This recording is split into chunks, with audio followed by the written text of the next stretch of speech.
I was over there one day and I was telling her, I said, you know, it's pretty amazing, you know, that me working on these old cars, that I could actually help you, you know, get your back fixed. You know, I'd fooling with these old cars and, you know, your relatives go, you work on old cars? You know, it's amazing what it can lead into. I said, you know, look what happened. And she said, yeah, it is. And I said, you know, and if you wouldn't unplug that plug down there, and no telling where I'd be now. Shutting the lights off on me.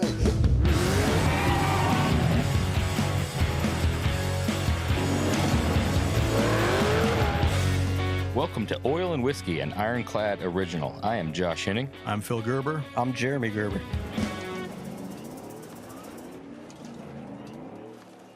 Welcome to Oil and Whiskey, an Ironclad original. Today's guest is the legendary, the one and only, the man, often the myth, imitated, the legend. never duplicated, Paul Atkins. Thank you, guys. First up, before we get into it, every time we have an in-person guest, we like to give them the opportunity to give a shout-out to somebody in the industry. We call it On the Gas. So, Paul Atkins, who do you have for your On the Gas? Like I told you, you guys are outstanding. I mean, I can't say enough about all of y'all. It seems a little self-serving, but I think We'll take it. we'll allow it. We've never been able to be recipients of On the Gas. No, so I've never been. I appreciate that. I mean, I remember Jeremy coming to the shop as a young kid. Yeah. And just how much of a sponge you were. You just wanting all the information you could get on how to be better. Yep. And that's a big deal to me. I really appreciate that, man. That means the world coming from you. You know, and you know, Jesse Greening. Jesse's doing some great stuff. I mean, some really cool stuff, and keeps stepping up. You know, he keeps stepping up and bringing stuff to the to market and to all the way around. So yeah, Jesse got on the gas and he's stayed on the gas, man. He's been building cool stuff and evolving as long as he's been in business, and now he's in a new shop. Yep. Probably some more machines, kicking off some new stuff. Yeah, good for him. Yeah, Jesse's kicking ass, man. Always building us some rad wheels. I think he's got 2 or 3 sets going. I was actually just texting him before we sat down here, asking him, where's my vet turbine wheels? So, which if Brad's listening, now you know that I actually reached out to follow up on your wheels, man. So a twofer On the Gas. So Greening and Roadster Shop. There you go. That's awesome. Yep. Paul, welcome to Oil and Whiskey. Can I get a Roll Tide? Roll Tide. That's what I'm looking for, man. Cheers. Cheers, guys. After it. Oh, man, thanks for making the trip up. I know you had to get a couple chassis, and it worked out great to do this. We've been talking about for probably since we started it. I know you were on the very first list of stuff we put together, and really glad we could make this happen. So Glad I'm here. thanks for coming in. The biggest problem is probably not having phones in Alabama to get on to do the Zoom call, right? Well, we got phones. It's just the internet, you know. It's on dial-up. Yeah, just leave a message on the answer machine. I'll get them eventually. That's right. There's 2 of us in here now. I'd be careful on this Alabama jokes. I was going to more say, geared at you. I'm usually outnumbered. I know we can get them this time. So what have you been working on? Oh, just a shop full. I mean, we got, I don't know, 15 projects going, and not enough people to work like everybody else, and got a couple new cars coming out, probably for Bobby's deal with the Triple Crown. So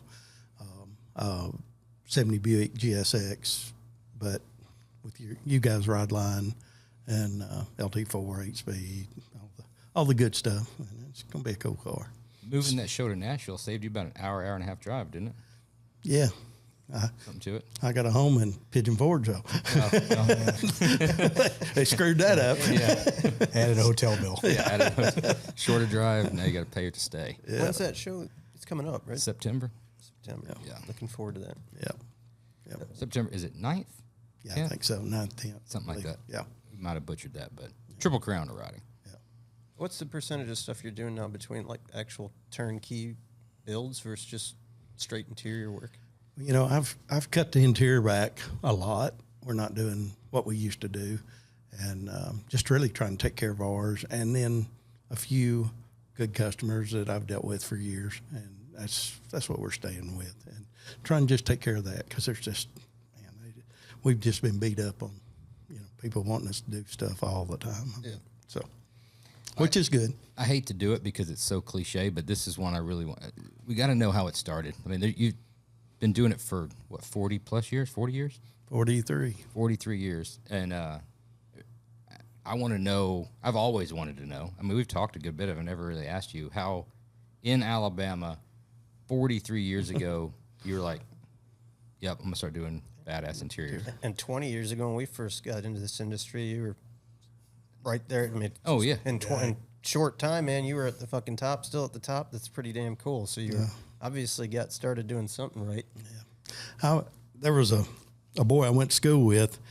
His brother had a upholstery shop there in Coleman, and I went to work for him in 1980, and he done 55 Chevrolets, 32 Fords, stuff like that. It was only cars? Yeah.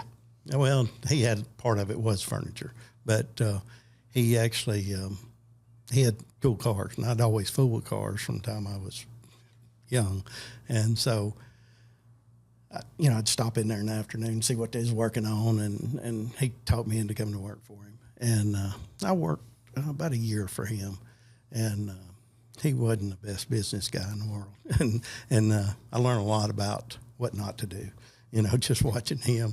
And I never sewed anything, hadn't really. I put carpet in cars. That was what he hired me for, just to do carpet. And I quit him, went back to work with my father, who done floor, carpet, and tile stuff, and helped him for, about a year. And I was doing this on the side and working, every night, every weekend, doing upholstery, and I was doing just normal upholstery. wasn't no hot rod. And about 84, I guess it was, I'd done a hot rod for somebody, and somebody seen it, and which I'd done pro street stuff before that. I did do that because I was into pro street cars back before then, and so the pro street stuff was all my buddies. I'd say, hey, come over and help me, and we'll do it. And so we upholstered several of them, and people seeing them. Leather, vinyl, tweed, what were you doing? It was, back then it was velour. I mean, it was that bad. And then we went into, the first nice 34 Ford. A guy out of Gadsden done that car, and done it in velour, a maroon colored velour in a black car. And, gosh, it was like the doors open. That was I think it was 84.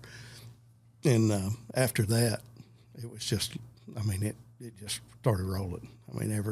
I had calls after calls wanting me to do stuff. And were you said you worked very briefly. In a year at that guy, you were into cars and stuff like that. What, did you just have a different vision in your mind than anybody else was doing out there? Did you want to make it tighter? Did you want to make it straighter? What was it about what you put out, like you said, when the doors rolled? What was different? Well, everything he was doing back then was diamond tuck or rolled and pleated, and the whole door panel was diamond tuck, headliner, just stretch it in. Just, he wasn't doing that great of work, but it was the only thing you could get back then, right? And an interior was $500, so everybody was, he stayed flooded with work, but he was the only one around doing really custom work. Forget the Tijuana Tucker, just go to Coleman. That's it.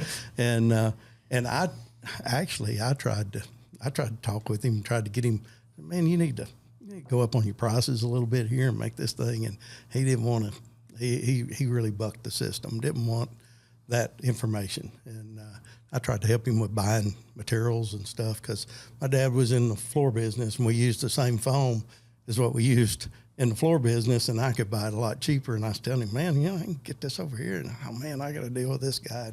And he just didn't know how to do business, sadly enough. He was a pretty talented guy. He just didn't know how to do business, And so when I started trying to do stuff nice. If it was just a truck seat, I was trying to make that truck seat look like it came factory in there, and I would, I was charging more money, people paid me for it. And so it just grew from there.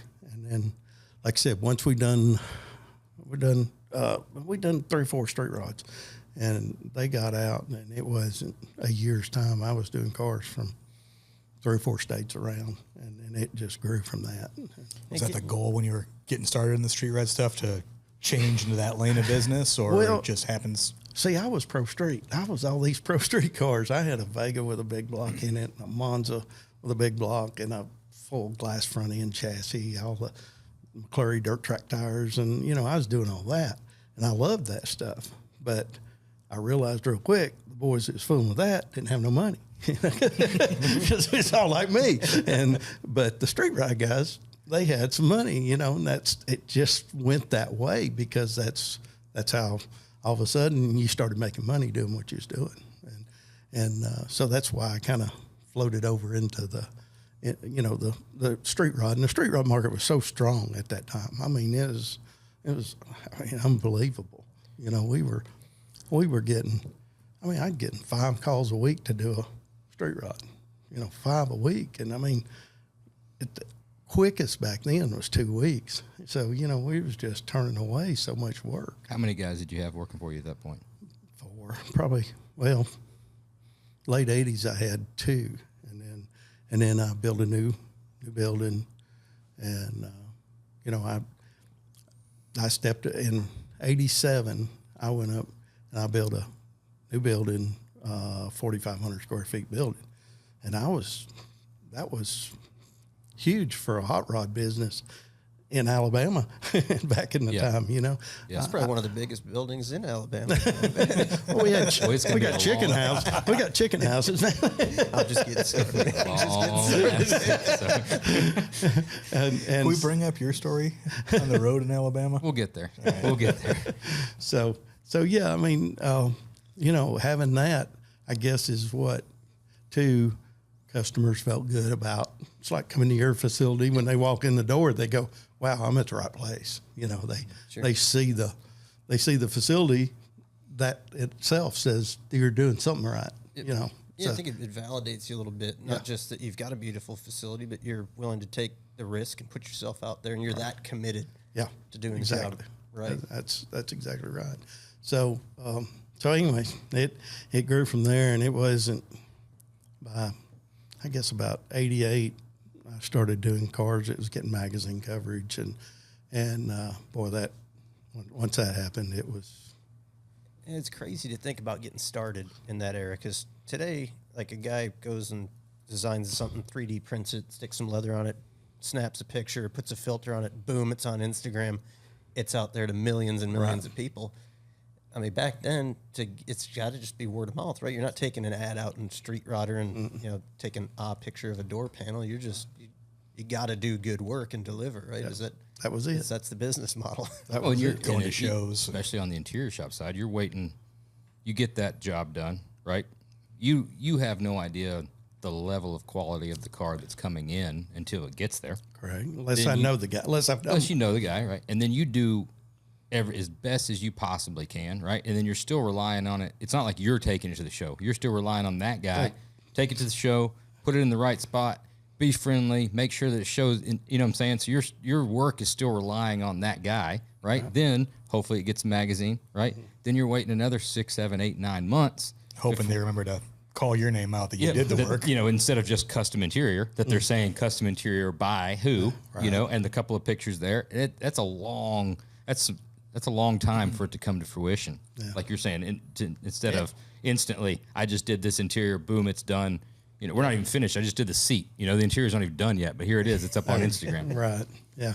Well, that's one thing that I've never done. I've never advertised at all. I've never even, I don't post anything on Facebook or any of that. Just had never done it.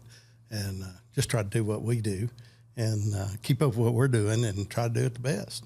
That's always been my thoughts on that. You say Facebook for all those political rants, right? Well, we were talking about a guy a while ago, and when he was working at the shop, one day something was said, and I was like, well, where'd that come from? And then a day or two later, something else said, did you hear what so-and-so said about you? And I said, where are you getting this? This is back when Facebook was kind of starting. And they said, well, so-and-so said something about you on Facebook. What do they know about me? What are they doing? And, well, we've been posting the work in the shop. And I got everybody together. I said, listen, I said, let's not worry about all these other people. Let's take care of us, and let's do the best we can do what we're doing, and let those people worry about them and all the things they want to fight about and argue about. I said, I don't need that here. Some damn good advice. It really is. I mean, there's something to be said too about the mystique of what you're doing, that it's not just plastered in your face back then. I mean, I remember one point I think you had a website and there was like a couple pictures on it. Yeah. Other than that, it's just, you just knew the quality of work, the reputation, and you didn't need all that extra bullshit. You know, I thought that's kind of cool. Yeah. I think you did a hell of a job building a brand, and you were kind of the brand name for the industry without doing all the marketing that most other people do to get there. So that's coming from your style, your quality of work, and getting in the right cars. Yeah. In the late 80s, early 90s, stuff's starting to roll, right? Like you said, you're building some high-end cars. You're building interiors for some guys that are building high-end cars. You're building a reputation. You've got repeat customers. You've got shops that are like, every car I build, I'm bringing to Paul. So at that point in time, things are, I mean, we're already talking about things were not like they are now. Where are you getting inspiration from? Where are you digging into unique materials or stuff? Let's face it, in the late 80s, early 90s, OEs weren't really getting crazy on interiors. There wasn't a lot to pull from there, right? There wasn't Instagram, there wasn't Facebook. You've got other street rod magazines that, if you're already kind of at the top, what are you looking at? Is it architectural stuff? Is it take me, I want to know some of that process of like where you're seeing something, you're like, oh, shit, we could use this, or if it's off a shoe or if something like that. Air conditioner, whatever. I mean, I was always looking at anything. And my buddies, I know way back, you know, when you had a big camera, and I'm taking picture of an interior in a car at a show, and the interior's awful. I mean, it's awful. You know, the guy had no designing ability whatsoever, but he got one line right. You know, and I've seen that one line, and that's what I was taking the picture of. And I'd take that one little line and feed off of that to build the rest of the interior. And so I used everything, anything from electronics, a lot of neat lines on electronic stuff back in the day, you know, and just anything I seen, and feed off of that and play with it and make it go from there. And it's, you know, how many lines can you put on a door panel, you know? I mean, I've done every which way you can do. All of them. Yeah. and so, but I mean, there's guys out there now coming up with even neater, and man, I'm so glad to see it. I think it's unbelievable what some of these boys are doing. It's really cool. 'Cause, you know, I thought it was going to die, you know, and it has a lot as far as Street people cars. wanting to work. Well, yeah, and you know, the ability to do it. And so, you know, these guys that are doing the 3D printing, I think is over the top. I mean, that's just cool. It's over my head. I'm too old, but it's really cool. I love to see it. I'm glad for them. When was the first, I don't want to get too crazy in the weeds, but I mean, I think this is, you know, relevant.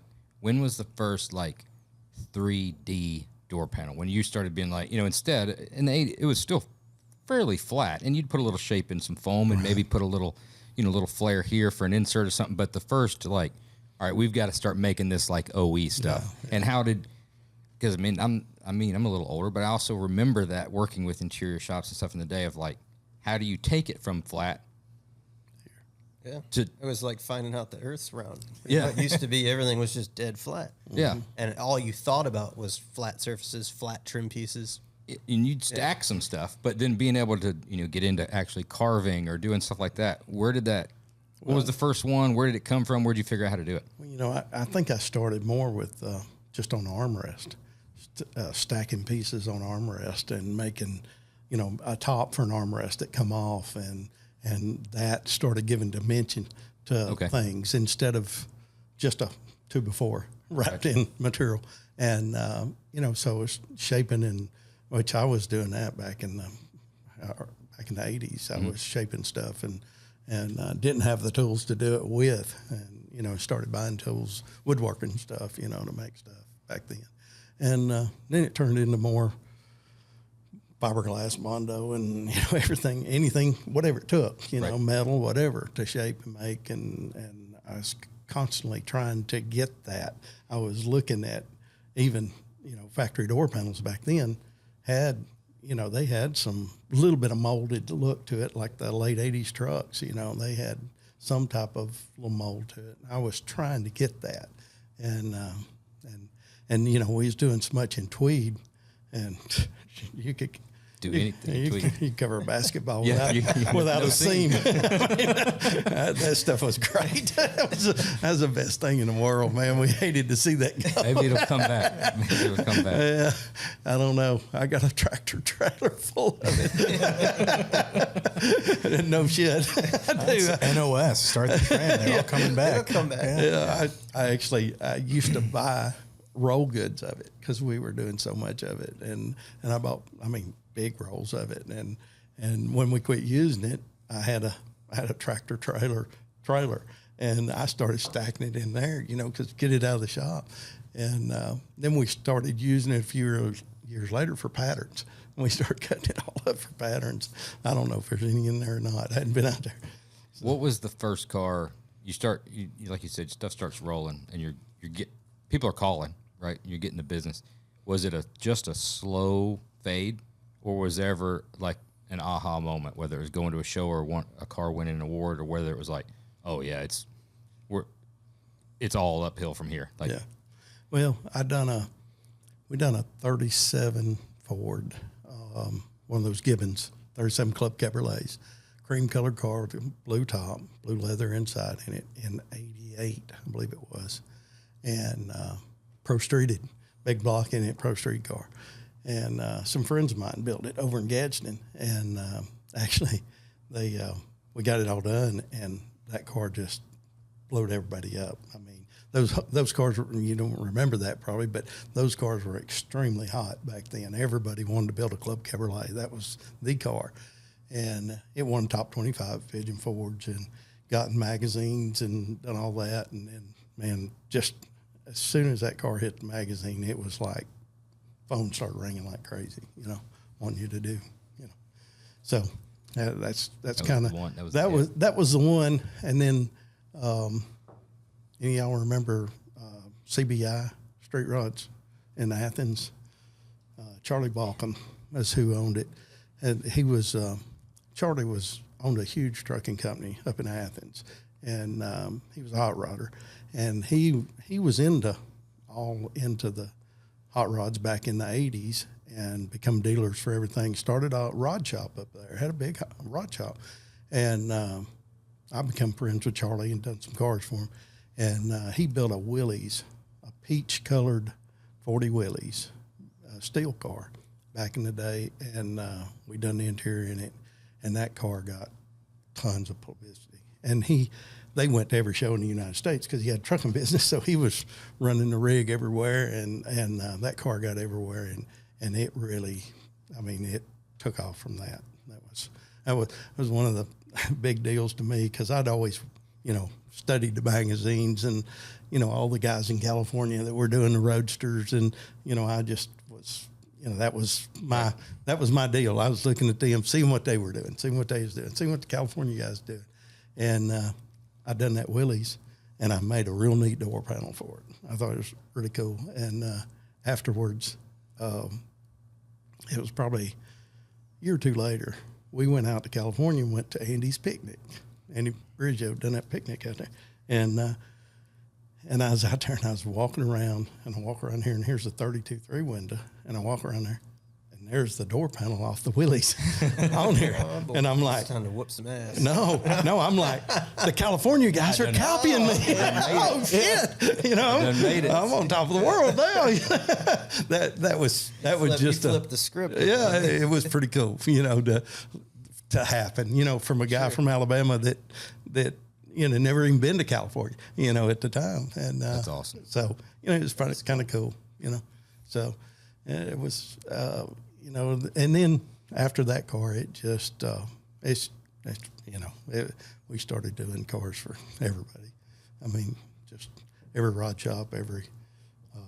I mean, we done cars for just about every shop in the country, I think, you guys. Yeah. And so it's been good. It's crazy to hear about the California thing. I mean, you hear guys talk about it. I mean, I've heard, it's a big part of Alloway's story on stuff, and it's all about, what California guys were doing. And you almost coming from the South and doing it, and it's not expected back then, now it's become kind of expected, but back then, and you've kind of got a chip on your shoulder a little bit. It's kind of like, well, we're just as damn good, if not better. That's right. And it takes a while before it starts, kicking in. Yeah, Alabama's not California, and it's the birthplace out there, and it's the Mecca, so it's difficult to crack into it. Oh, it is. Yeah, it's when you think about like SoCal, right, Southern California. That's like you said. That's the spot, man, for hot rods. But man, the stuff that comes out of the South for years, I've said it for years. I mean, I don't know what's in the water down there, but We're about to find out. but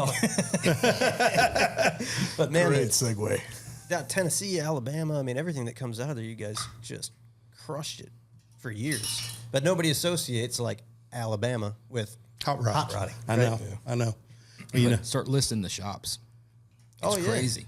It's wild. Right. Yeah, I mean, I would say I'd put, if I had to choose, right, like when it comes to me whooping Josh's ass one day and we're going to go toe to toe and we're fighting. Season finale. Like, yeah, season finale. Like if, let's say we're going to put the Southern California guys against the South, right? Yeah, it's like a civil war kind of, basically, sort of. Right? I'm picking the South, man. I mean, I feel like the caliber of car that comes out of there has always been fucking phenomenal, right? Nothing against the California guys. I mean, obviously it's the mecca of hot rodding, Right. but No, there's something. I mean, there's something different in the air, and like you said, it's the bred into you, not inbred into you, bred into you. I was gonna get there before you got there. I can't leave a door open. I can't. Of the hard work, and not saying that they don't have hard work out there. I'm not trying to disparage it at all. Whatever, it's a different thing. There's perfect weather all the time out in California. You can surf, you can do this, you can do 1,000 other things, whatever. and you can drive your roadster year round. Yeah, you can drive your roadster year round, and Alabama's not the same. No, not at all. You got, I don't know, it's just different. what do you think it is about the South that breeds that? Like you look out east, there's some hot rod builders out there, but you never look out there for like inspiration or say, man, the East Coast hot rods are so badass, or there's just something about that region. I think your technology and white collar jobs took off way earlier in California than they did in the South. I mean, you've got a lot bigger blue collar, figure it out and make it fucking work. Yeah. Mentality in the South than you do out West. And again, not a bad thing. It's just It's just an old fashioned get it done. I guarantee you got way more 10, 11, 12-year-olds fixing tractors or reupholstering a tractor seat or fixing a truck seat in Alabama than you do in California. Oh, yeah. No doubt. they're still trying to figure out if they're girls or boys out there in California. No, they've figured it out. We were taught that. Very young. Yeah, we know. So even the style and design, like you always give the props to California, but I feel like 90s on forward, it was everything coming out of the South with Bobby and Alan and Jesse and you. And there were so many just crazy out there stuff, all the Speedstars and all the kind of modern high-tech hot rods. It just kind of exploded, and it was nothing like what was being done on the West Coast. And I think that's what got our interest right away, is they weren't like old man cars. They were cool, sexy, stylish, sleek, and you could do cool, different stuff on them. You weren't stuck to try to find something from 1938 that you could adapt onto your hot rod. Right. When did that whole era kind of start? Because that when I came on the scene, and that's what I remember is you rolling around with Billy Gibbons, Bobby Alloway, and I'm like, holy fuck, is this guy badass? Like just watching you roll through in your 48, right? That 46. 46. Sorry. That was shit with the leopard print. Yeah. When did that whole relationship start with you and Bobby, and that it seems like I just in the early days I associated the two of you together, and seeing your interior, his cars, it was like, holy fuck. Well, I had my first street rod that I bought was a 33 coupe, 3-window, just a body, and that was in 1980. And it laid around my daughter was born, slowed everything down. And I ended up finishing that car in 93. It just laid in the back of the shop and do a little now, a little then. And real nice, full fender car, big block. I done the chassis, I took a stock chassis, boxed it, done all the stuff to it. And ended up, when I brought it out, Bobby had brought out, I think the first flame 3-window he done. And we both had him at Johnny Friend's show down there in Nashville, Hunter show. And that's when I really met Bobby at that time. And he come over and, he told me how he liked his car and how he liked my car. And he said, well, the back end needs to go up a little bit. And I said, yeah, I said, well, hell, yours need to come down. and so that was, we just met each other then and both had kind of the same car. And it was so funny because I had a big block in it.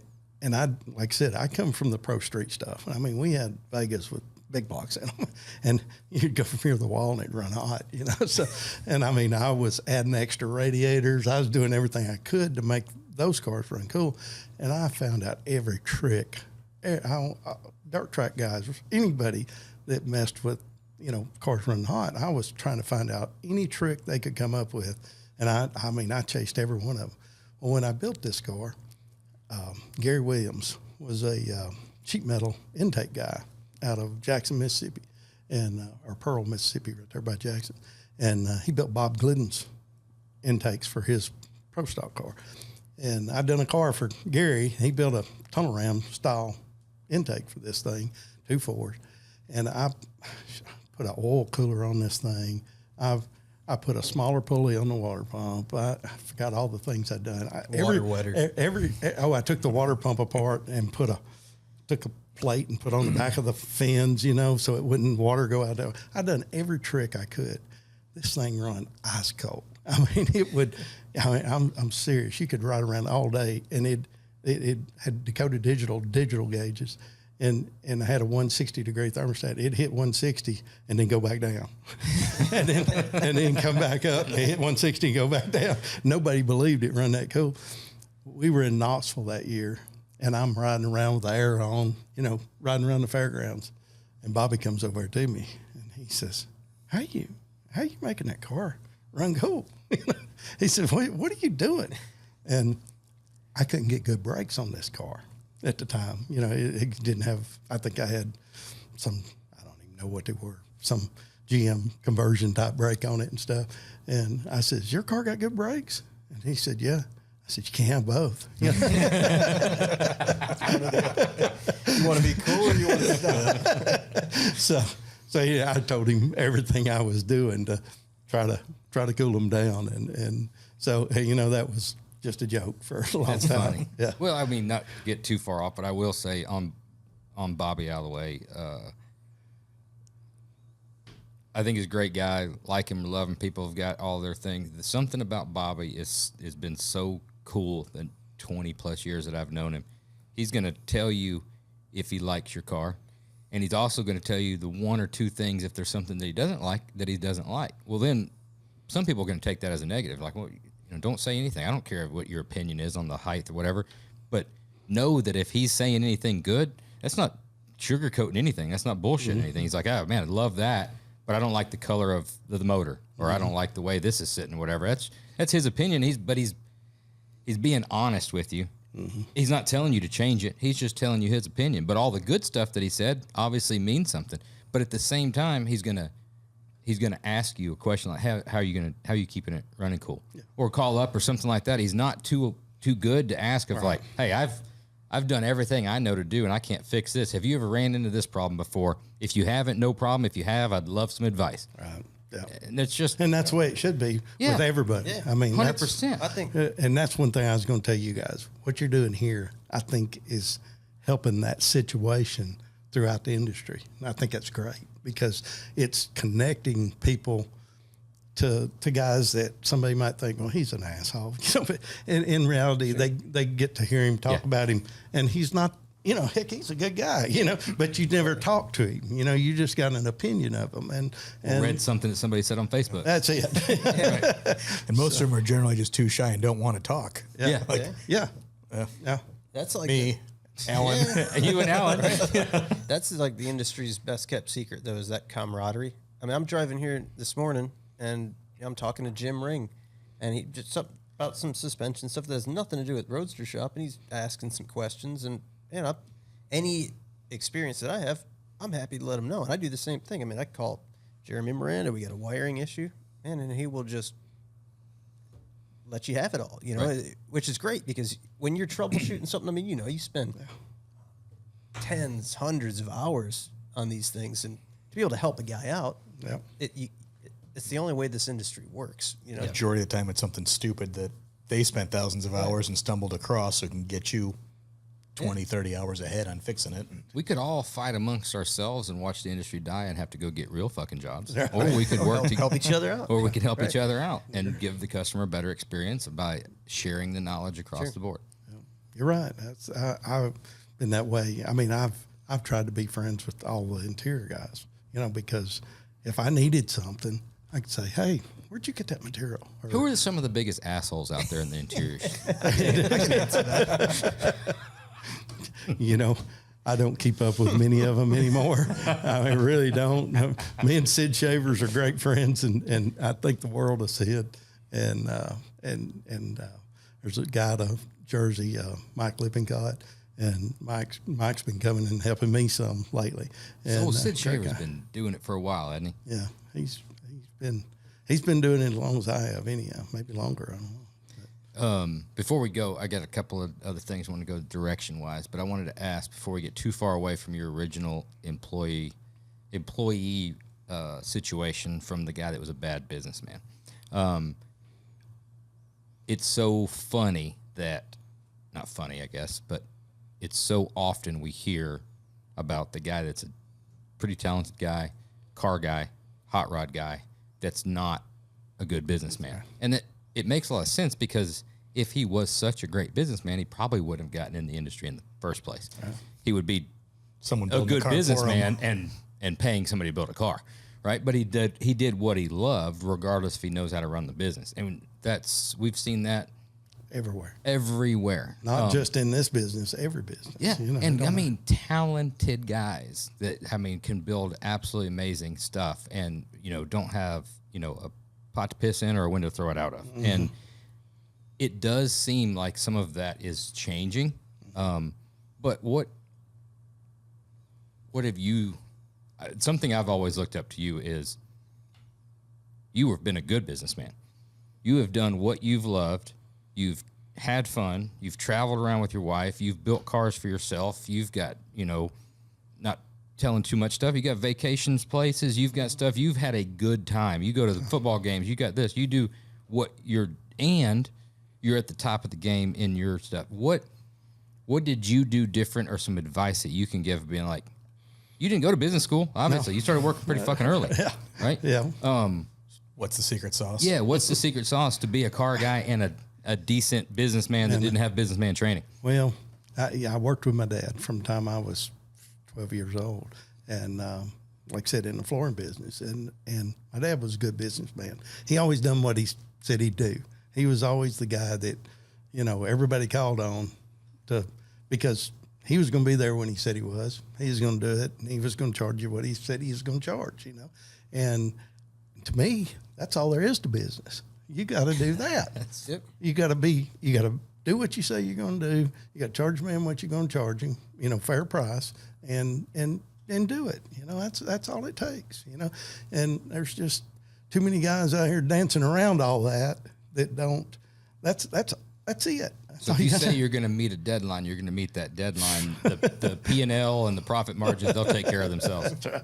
Well, it's funny because I had a guy work for me for 35 years, and he passed away last September, cancer. Hate that. And Marvin Trussell, he was a good guy. And Marvin, he'd always say, something said, I'd say, well, we're going to have this car done for Detroit. And Marvin go, oh shit. we never missed a deadline. I mean, we'd work, whatever. And he was always there, he was always there helping me. So that was a big deal. If we said we were going to do it, we done it. Right. We met those deadlines and don't do it no more. Too old. It's funny when you ask that, because sometimes in this industry, sometimes being a good businessman is kind of like you got to not be a good businessman to do it, because some of the decisions you make and the things you do on the books, like looking at it from a profit standpoint, that's not the right move, But that was the same thing with my old man. It's whatever it takes to make it right, to stand behind your word, get the job done. That's what you do. So if you got to jump in the car, drive 3 states over to fix something, to make it right. I mean, everybody fucks up every once in a while, but if you look at, on paper, that's probably not a great, it's going to cost X amount in fuel. It's going to be this, it's going to be that. I got to invoice this guy. Well, guess what? That dude's never coming back again to build something. And he's going to tell everybody he knows. Right. But you drive 3 states and go fix that, and everybody will know that. Right. And then you screwed it up to start with, Yeah. but you went and fixed it, and he's going to tell everybody, damn, this guy showed up. He come to my house and fixed this. I've done it. I've got on a plane, flew places to fix stuff. And because I felt like I needed to, and like I said, and it paid you back 10 times more, it really does. What I'm getting out of this is some of the secrets to having a good business in this industry is sometimes not worrying about what they teach in business school. That's exactly right. That's exactly and doing what you need to do to take care of the customer. Yep. So we're looking long term than immediate. And I'll tell you guys, I mean, every car I got in my shop, every car in the build is, I've done multiple cars for the customers. And my whole thing is, why do I want to get out here and chase after a new customer that I don't know, and don't know if I can please him or whatever? Why not take care of that guy that you've got a relationship with, and you know what he wants, you know what he expects, and why chase after the other? I tell some of the young guys that, they're this is kind of funny because some of them are. Got a rig and they're going to the shows and they're sitting out there, and they're talking to everybody like you guys do and what have you, which you're selling a product, but they're out there just trying to get work for their shop. And I asked every one of them, I said, are you busy at the shop? Oh God, yeah, we're covered up. Can't do it. Well, why in the hell are you here? Why are you spending all this money to come here if you've got all that work at the shop? And, you need a pat on the back. That's about the only thing you're doing. And I can sit out there on the tailgate in my Suburban and do more business than somebody with a big rig. Sure. Really can. Because, and 2, it's easier for somebody to walk up to me than it is somebody walking up there with a big rig. Because they're going, oh, shit, I'm going to have to pay for part of this. It's a little intimidating, too, walking up there. Yeah, it is. And I mean, I'm not knocking it. It's just, I mean, that's kind of been my thoughts on it. I done a Suburban for George here a few years ago, and George come out there to the shop, and he says, how in the hell does anybody find you out here? He'd been to my old shop several times, but we'd moved to the new one, and I said, well, George, you're here. If you found it, anybody can find it. Yeah, but he said, well, it feels pretty good coming out here and not seeing this huge rig out here with name plastered all over that I paid for.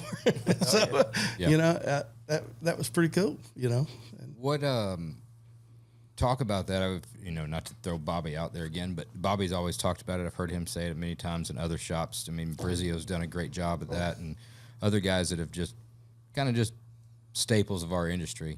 Some of the things they always talk about is the guys they build cars for, not their customers, are their friends, right? And they have a great relationship with their customers, right? And you hear that a lot. You've done a great job of it. You've built, Doyle, 20-something cars or whatever. And I think we're really getting close to that goal of building for everybody that we like to hang around and enjoy. And it's more than just about us. It's about the relationship and what the product is, because the customer's happier, we're happier. If we're happier, the customer's more happy because he gets a better product, right? And it goes hand in hand. But there's also that, you know, it doesn't really get talked about a lot. There's something magical about taking care of a customer, building them a car, going to a show or going to dinner or going on a road trip or something like that, and those juices get flowing about the next thing or the this thing or the stuff like that or whatever. And that's something that just it's either right or it's not. Right. Yeah. Well, and you're right. I mean, me and Laurel's traveled all over the country. We've been in every state in the United States. They're in the 48 in a hot rod, and Canada several times and what have you. And we've said this many times. We can leave out and never stay in a hotel, go anywhere in this country. We've got so many friends through the cars. It's amazing. I mean, we don't take advantage of that, but we could. I mean, all I got to do is call and say, hey, we're coming through up there. Matter of fact, there's a guy down here south of Chicago. Well, you know, we can't think of his name right now, but he, I mean, if I called him, he'd say, hey, come over tonight, you know. So, I mean, that, and I'm sure y'all got that too, you know, and we all get that. After you get to knowing somebody and they, I mean, you become more of a brotherhood than it does anything. It's a real neat deal. Well, that's why there's so many shops out there, is because it's a relationship, and some people click and some people don't. Yeah. And it's got to be that relationship before anything else. Yeah. It does. I think you get a better product out of it. You know, when you make that connection with a customer, and John's just now kind of like experiencing that. You know, John, who runs the hot rod shop, and he just got on the phone with Tim with the C10, and he's like, the guy's super passionate, and he's like all energized about it, like he's excited, you know, because the customer's excited. And when you make that relationship, I mean, I'm passionate about just about everything we build, but you definitely, you know, want to push harder when you know that you've got a customer that's like super on board, super interested, and you want to make them happy. Right. So I think that relationship thing's huge, and there's tons of different shops out there, and if you don't click, you don't click. Yeah. Yeah. You'll bend over for that other guy, you know, more so than the guy that's calling you up and saying, hey man, you know, how come we're not here? And you know, all that junk. You've had those customers. We've all had them.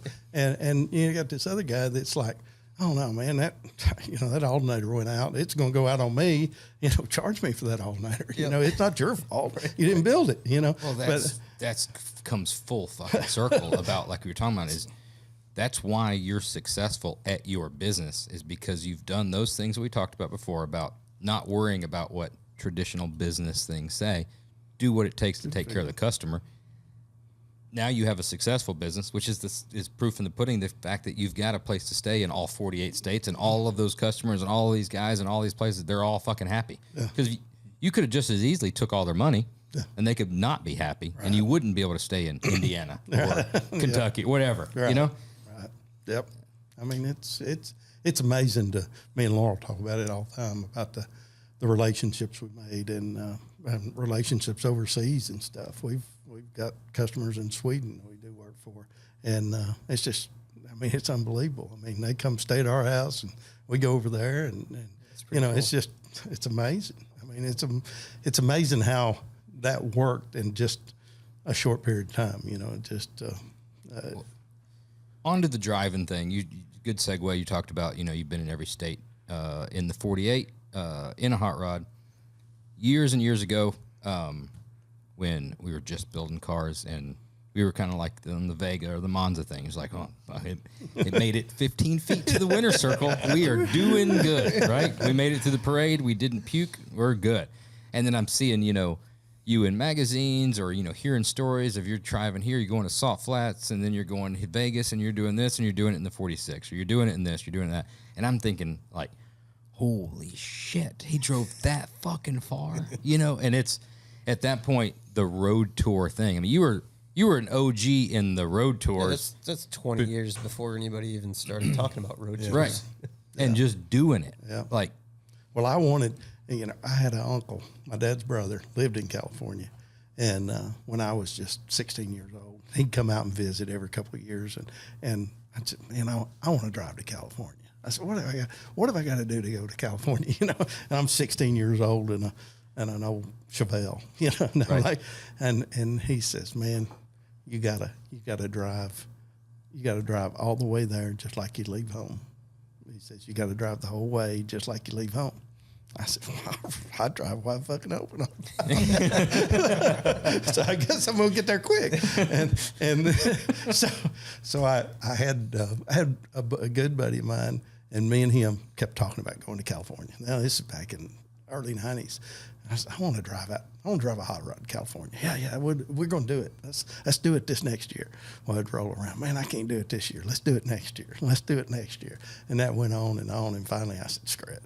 I'm going, you know? Yeah. And I started going, and we started all that deal driving everywhere. And we've been doing what we call on my shirt, that living the dream. We started that 18 years ago. And we go every year. We go somewhere different in the United States and hit at least one car show, if not two, and just sometimes up to 5 weeks. You know, we've talked about it. You've been doing it for a long time. We've talked about it on this before. We've been doing it for, I don't know, probably 6, 7 years, like hot and heavy, 8, 9, something like that. And we talked about how much we learn on chassis design, chassis building, car building, stuff like that. Oh, yeah. And obviously, I'm sure you have as well. I'm interested to know on the interior side of things what stuff. Well, that's where you sit. Yeah, right? That's where you're at. That's where you're at. Where the you're whole time. sitting, where you're at. I mean, what some of the things I'd love to know, a little inside Paul's head of, you know, that first, second, third, whatever road trip where you're dealing with something. You're like, this, I'm never doing again. I'm doing this different. Yeah. What's some of that stuff? Well, you know, one thing I've really, going back to the Pro Street stuff, I had a little Monza that a buddy of mine started building as a race car. And, gosh, this is back in the 70s. And he put a roll bar in it, you know, a cage in it. And, I mean, it was a full chassis car. Well, I buy the car. He's got fiberglass seats, and he never finished it. And I took it and finished it, made a Pro Street car. And had no leg room. I mean, it was jammed up in that car.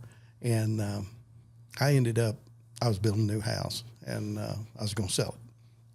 And I took it to a cruise in up in Hanceville. A&W used to have a best cruise in once a month.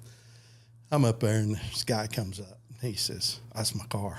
You know, he says, oh man, you know, he walks up, and he's buying it. Well, I got another guy super interested in it. I don't know. And he's looking at the car all around it. He said, I want the car, you know. And he said, can I try it on, see if it fits? And he crawls in the seat, and he was a big guy. He crawls in the seat, and he comes right back out, and he said, don't fit, and left. I mean, he was fired up, and that taught me right then that, you know. And I always tell my guys this, anybody that's new, I always get them together and I ask them, I said, what's the most important part of this hot rod? I want y'all to tell me. It's the fucking seat. You said stance on one of the other. I was just saying that because we build chassis. I know, but it's not really the seat. It's how comfortable that customer is if you want him to come back. Because if he gets in that car and he can't drive it, and I mean, he's all cramped up, and you know, and bowed up and what have you, he's not going to come back and build another car with you. Yep. You know, that's that simple. I learned that way back, and I always have strived to make the seat. And luckily, I'm 5'11", so I'm kind of in the middle. Mm-hmm. So you know, remember Bobby Griffey down the interior?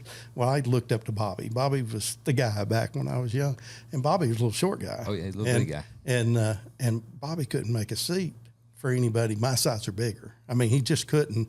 And it's hard for me to make a seat for somebody that's 6'10". Right. It's hard to get that in your head, how much down and how back they got to be. You got to have them there. You know, you got to have them in the car and fitting them, and it's still hard. That's a tough thing to do. But so a secret of the trade is if a customer's out there looking for the best fitting seat is to find an interior shop that's owned by a guy that's closest to his size.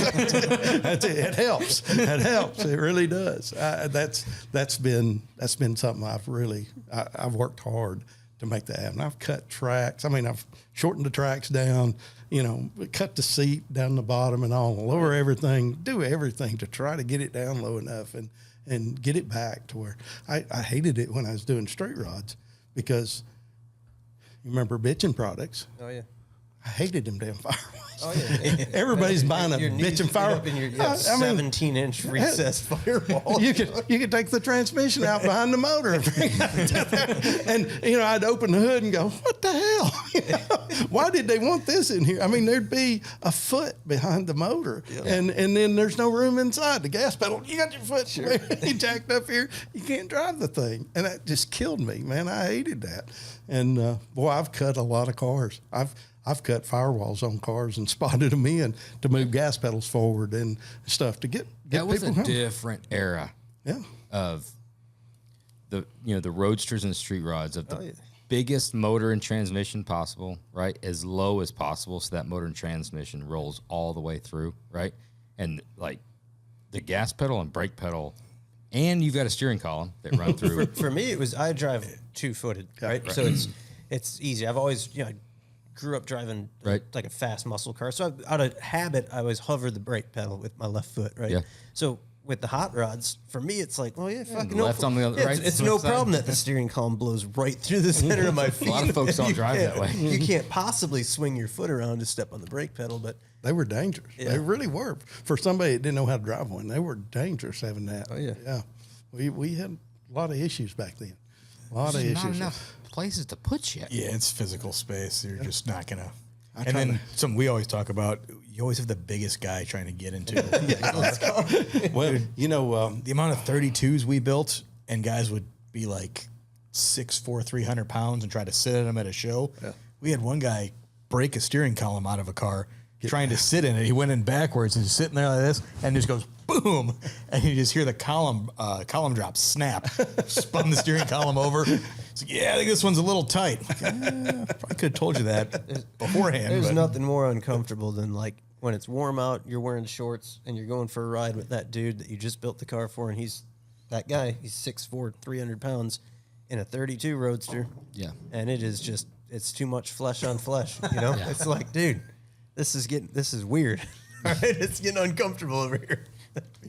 Crammed in there. You guys ever know we got Ron Winters out of, he's up in New York. He's, Alan Johnson built him a 32 three-window, red one. Had steel wheels on it. Full fender car? Yep. Been, I don't know. I got a picture somewhere with Jesse and Alan sitting in the front seat, and they look like two little kids in a car seat. Cause Ron was 6'10" and had size 15 shoes, straight shift, in a 32 three-window. Oh, man. We I made, don't even know how you do that. The gas pedals in the passenger side. It had to be. He fudged everything on the firewall we could to get forward. I was over to Alan's trying to make this, and I made the seat go under the back window. It was up under the back window. Sure. And so the foam was just right at your head was touching the headliner. That was your headrest. And then we cut the kick panel. It just went in and went over to the outside skin, and rolled over to get his foot over here so he could clutch it. I mean, it was unbelievable. And actually, I do have a picture somewhere with them two sitting in that car, and they look like little kids in there. Because I couldn't drive it. I was stretched out trying to drive a car. But he told me, he said, "This is the most comfortable car I've ever owned. Any of them." He said, "New Suburban or whatever." He said, "This is." Man, I'll tell you, the seats you do. Every car we've had a lot of cars done by you over the years, and I don't think anybody can do a seat like you can. That just plain gets it. Like, we sent George's 57 up to you, and we drove that car for some time with the factory bench seat in it. And when we got it back from you, it was a totally different car. Yeah, it's like the whole car had been tuned up. But man, does that still to this day, like anytime that the conversation comes up that somebody wants a bench seat, I'm like, that's the bench seat. You've got to make it like. And That's the benchmark. Yeah, it is. It literally is. Nobody can do it. I think it's so overlooked in the interior game. There's some phenomenal guys out there that I'm good buddies with that do some unbelievable stuff. Yeah. But man, nobody wants to focus on making a seat sit the way it should sit. it's more on the look and how it lays out and how it flows. But as soon as you sit your ass in there and you're uncomfortable and your head's in the headliner, it's Like you said, it ruins the car for you. I had a guy a few years ago wanted one of those Speedstar Vickies done, and he'd called me and wanted me to do it, and ended up he called me back and he said, "Man," he said, "I got another guy that's can do the car, and he's closer to me and all this stuff." And I said, "Man, whatever, that's up to you. You're the boss here, whatever you want to do." And he said, "Well, I didn't want you to be mad at me." And I said, "No, hey, it's your choice, not mine." And I said, "Well, I ain't got no problem with that." And ended up, we were in Columbus at Good Guys, and they come in. I seen him, truck and trailer come through, waved at him, went over there, and he was a short guy. And he was backing the car out of the trailer, and I was standing over there, and I look over there, and his head's doing this up against the headliner, and he's backing it out of that trailer, and he was short, and so it was kind of funny, that he Good saved redemption. he saved a few dollars, but and I never seen that car again, never. I mean, that was it, and later on I done a car for it. So he realized, he learned, and when Bobby built that body to start with, I was up there. That was one of the first things was to fit a seat in it. Yeah. See if we could get it in the coupe.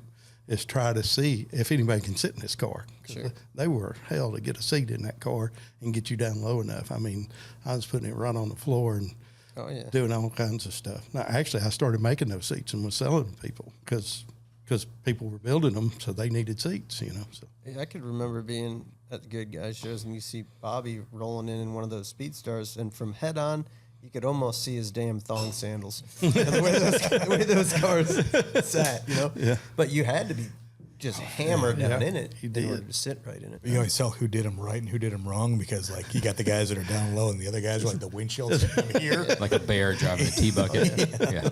Well, Yeah, go ahead. Well, I was going to say, that was probably the coolest thing that when I worked for old man Bill O'Rourke, that was the one thing that stuck with me. Like the coolest thing that he ever said, when you sit in a 32 or you sit in a hot rod, your nose should be right there at the top of the door, That's good advice. Yeah.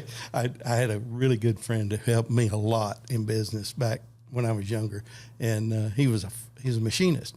He's from Hanceville, and Mike Brooks is his name. And Mike used to tell me, he said, "I don't care how that car sits or how uncomfortable you are. When you go in the fairgrounds," he says, "you got a profile." Oh, yeah. He said, You got to.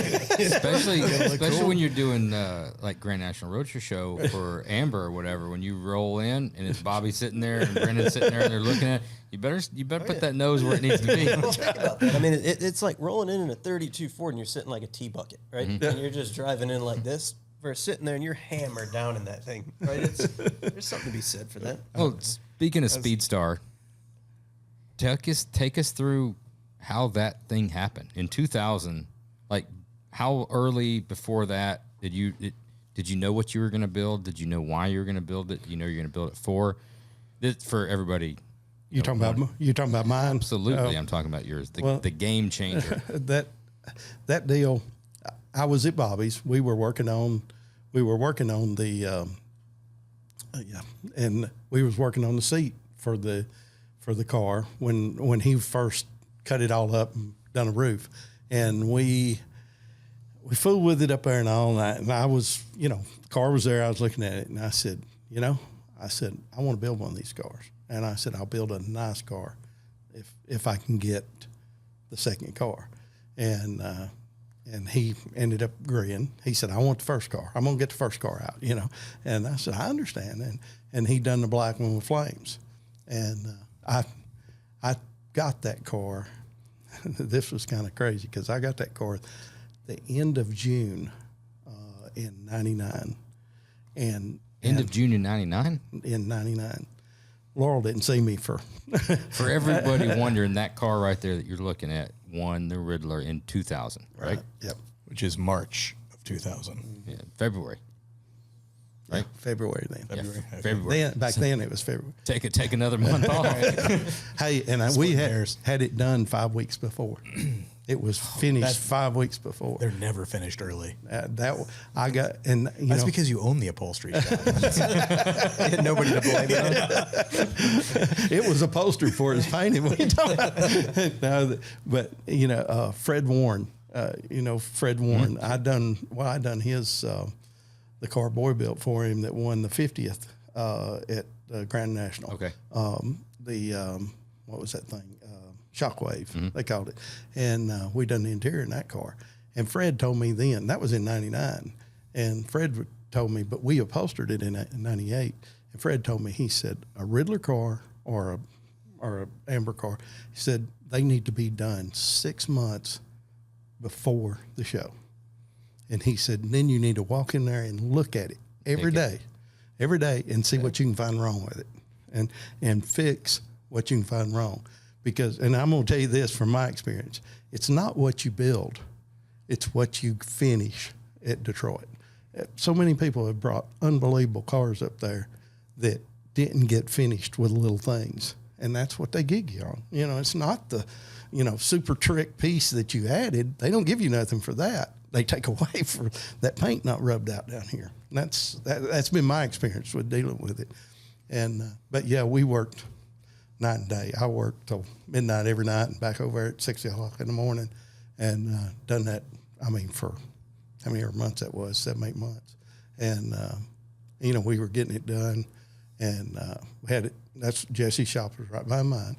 And they were working on it. I was working on it. I hired a guy that was working in the shop working on it. I had him Jesse had just come down, right? Yeah. Right about the time this all started?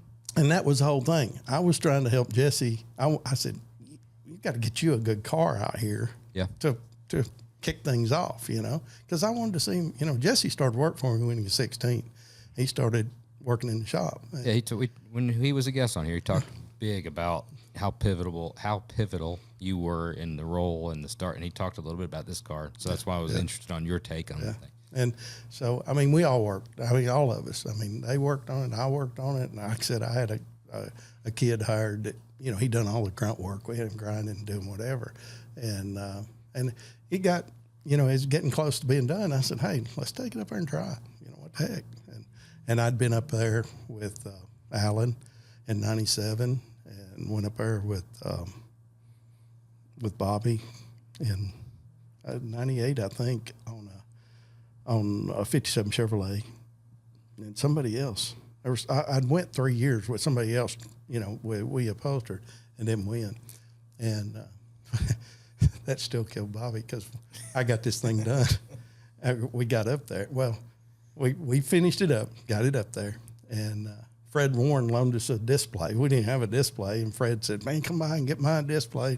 We went through Ohio and picked his display up and go to Detroit and end up winning the thing. And I called Bobby after I won. I said, this shit's easy. That's the camaraderie we were talking about. I think he hung up. He's going to let the upholstery shop build the whole car.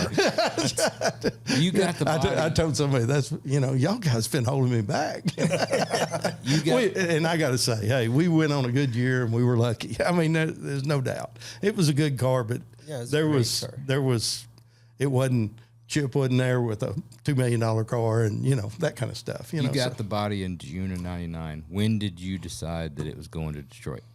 Probably by November or something. Probably October, November. Yeah.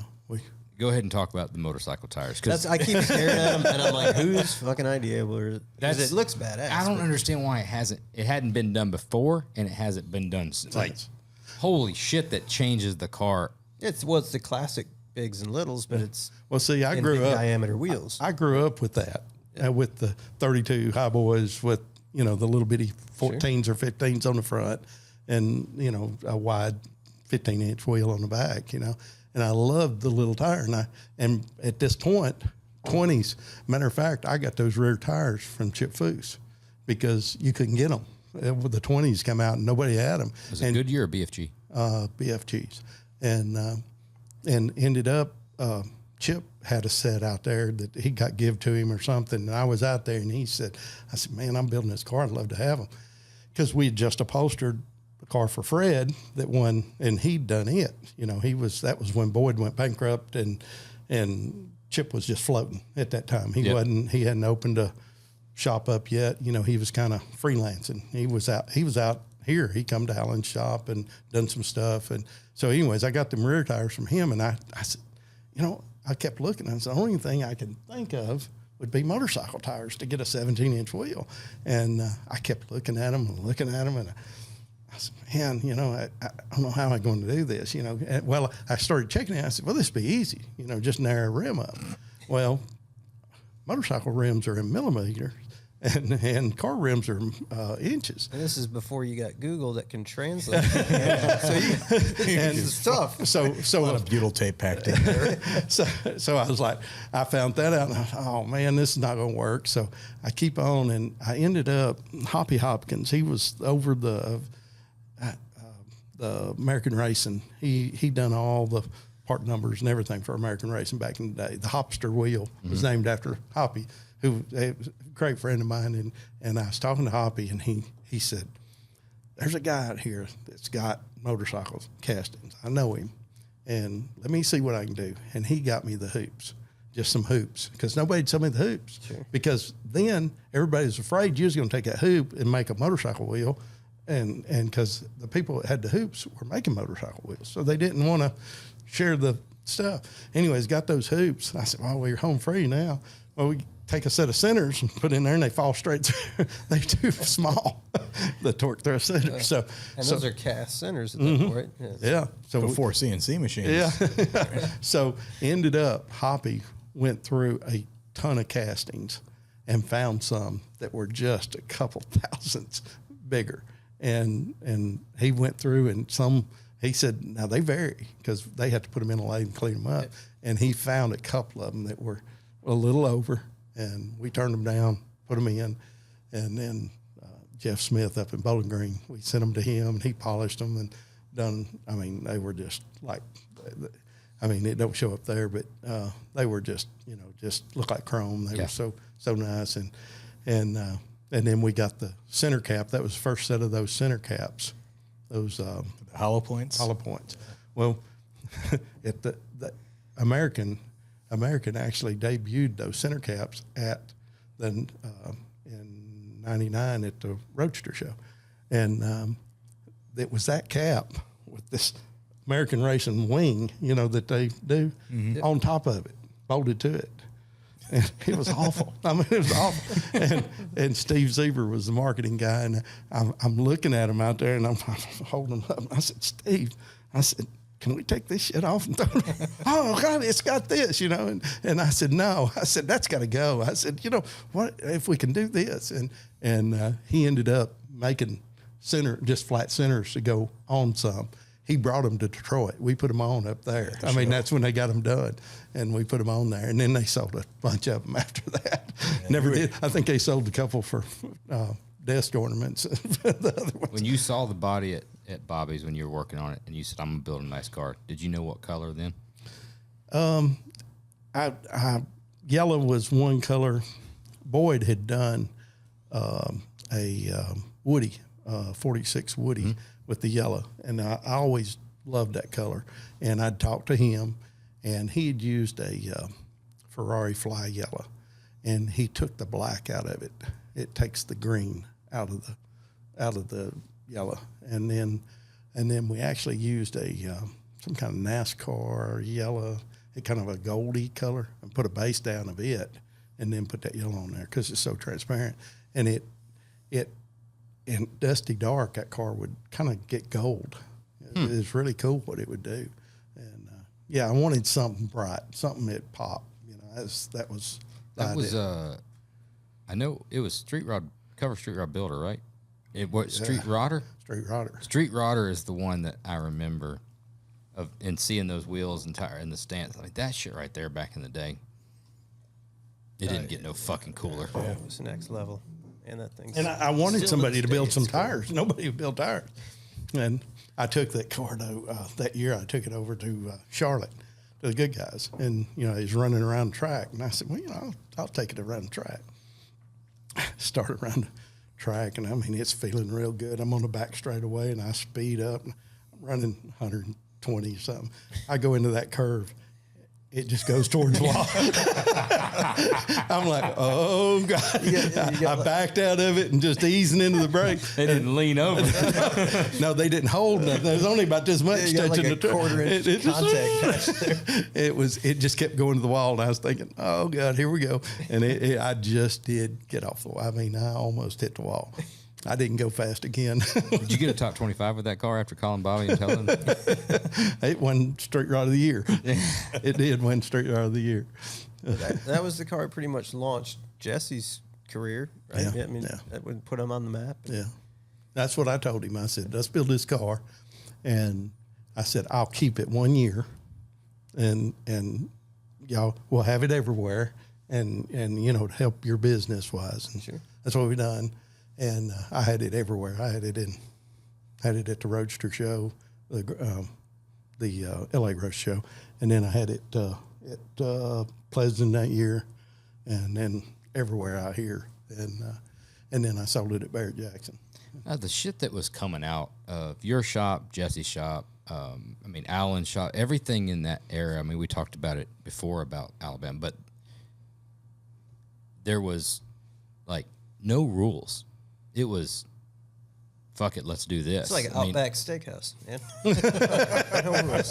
Just right. Kind of like that, yeah.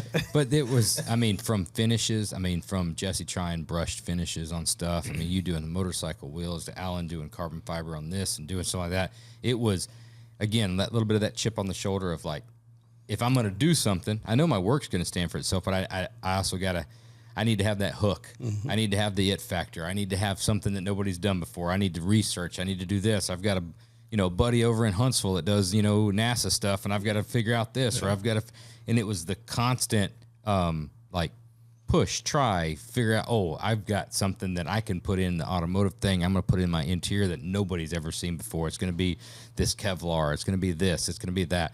That was just an era that was, we was trying crazy. Anything. I mean, we was anything that we thought was different. I mean, we was trying it, and I pushed those guys on stuff, and I was involved in so many cars with them from the start. And a lot of those cars come through my shop as customers. Yeah, some of my customers, and I fed them to those two guys, and I pushed on them and tried to.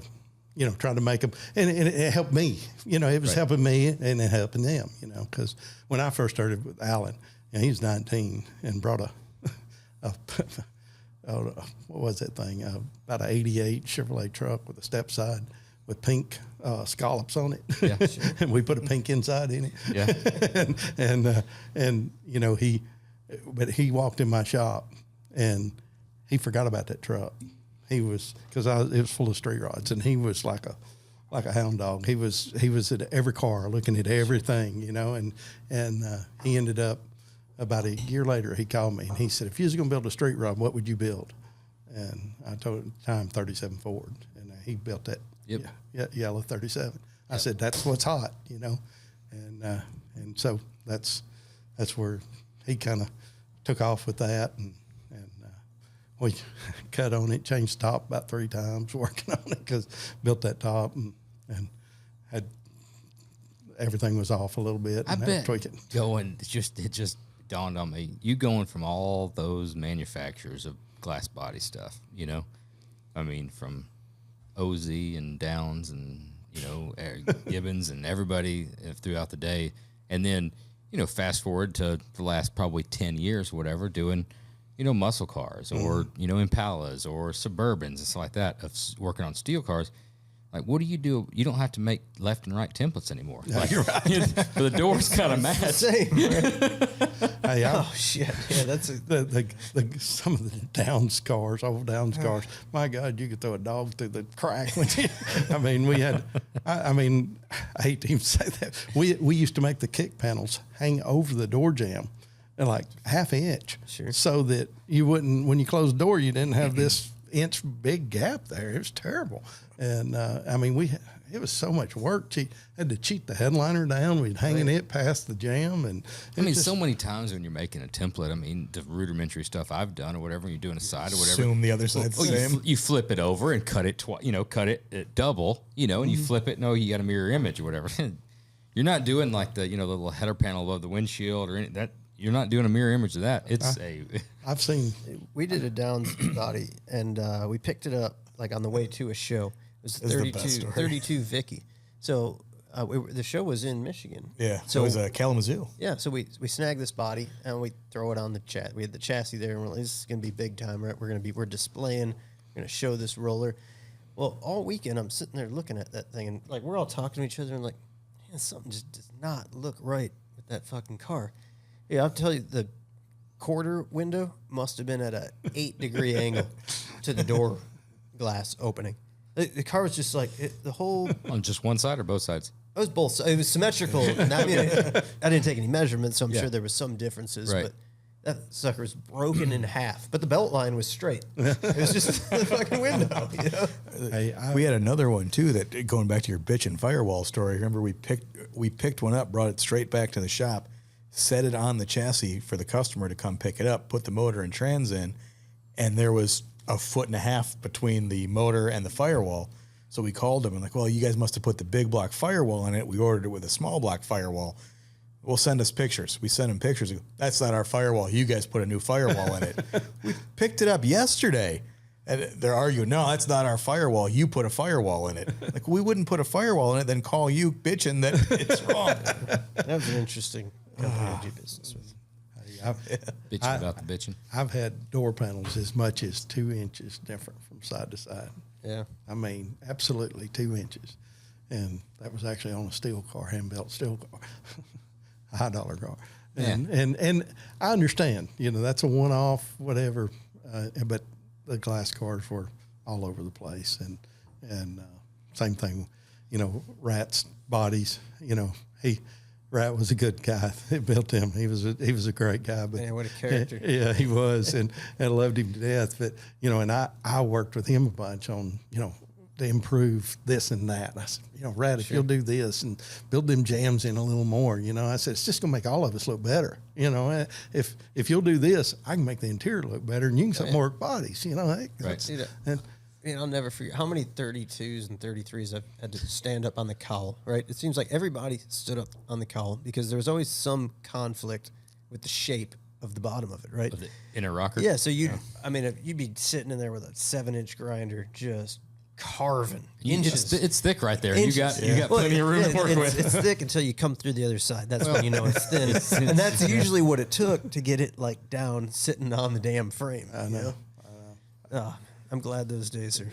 I am too. Yeah. I mean, at that one time we done one of those, what they call them, the Beast or them 33s. That, Street Beast. Street Beast. Oh, boy. Those were like on S10 chassis. It was like a unibody, wasn't it? Yeah. The whole thing was connected. It was like 7/8 scale, weren't they? That was the awfulest thing. We upholstered that thing, and it had the glass rolled in. There was nothing to attach anything to. Nothing. I mean, we worked a week making wood to go all inside it just to attach windlays and everything to the car. It was awful. I mean, awful. And I had a bunch of people wanting me to do it. Matter of fact, there's a guy in Canada right now keeps calling me. Says, man, I'm going to have mine done. I said, listen, I'm not doing that no more. And I mean, I just won't do one. You ever wonder what the hell happened to all those cars? Like the OZ Rod Shop, what was it? Coast to Coast. Coast to Coast. There was another one. Wild Rods. Wild Rods. Yeah. That's where the hell did all those go? Because they sold a shitload of them. I know. The Collections all over the country. There's like a 37 sedan delivery. Yeah, Remember that thing? Oh, it's The Roadster pickup. They put a back end off a 44 on it. Sedan. Which was the one that the grill went like all the way into the quarter. That was. You ever had like the waterfall grill in the front that just kept getting longer and they longer? were trying to copy the Smooster. Yeah. That's what they were. Think about the poor son of a bitch that's just getting ready to finish one of those, and he's like, Columbus is right around the corner, man. I'm going for that builder's choice. Do you remember, was it, I'm going to butcher this, Was it Downs that did the 69 Camaro body? Yeah. Yeah. Jesse built one of those. Yeah. Yeah, he sure did. I forgot about that. Yeah. That was when the wheels started coming off. Literally. Yeah, the wheel did come off. About that. About I'm talking about when they were doing those bodies. I mean, that's go taking it full circle. You don't have to be a good businessman to just build a quality product and do what you say you're going to do, right? That's it. And that was not it. That was the bad eras of the street rod where it was just like, You know, throw street rod on it, put a little bit of flames at the back of the logo, throw a price on it, and shit them out. Yep. you know those Gibbons Club Cabriolet. Gosh, this was in about 90. We was at the Street Rod Nationals, and in St. Paul, maybe been 89, and we had like 3 of them cars down here.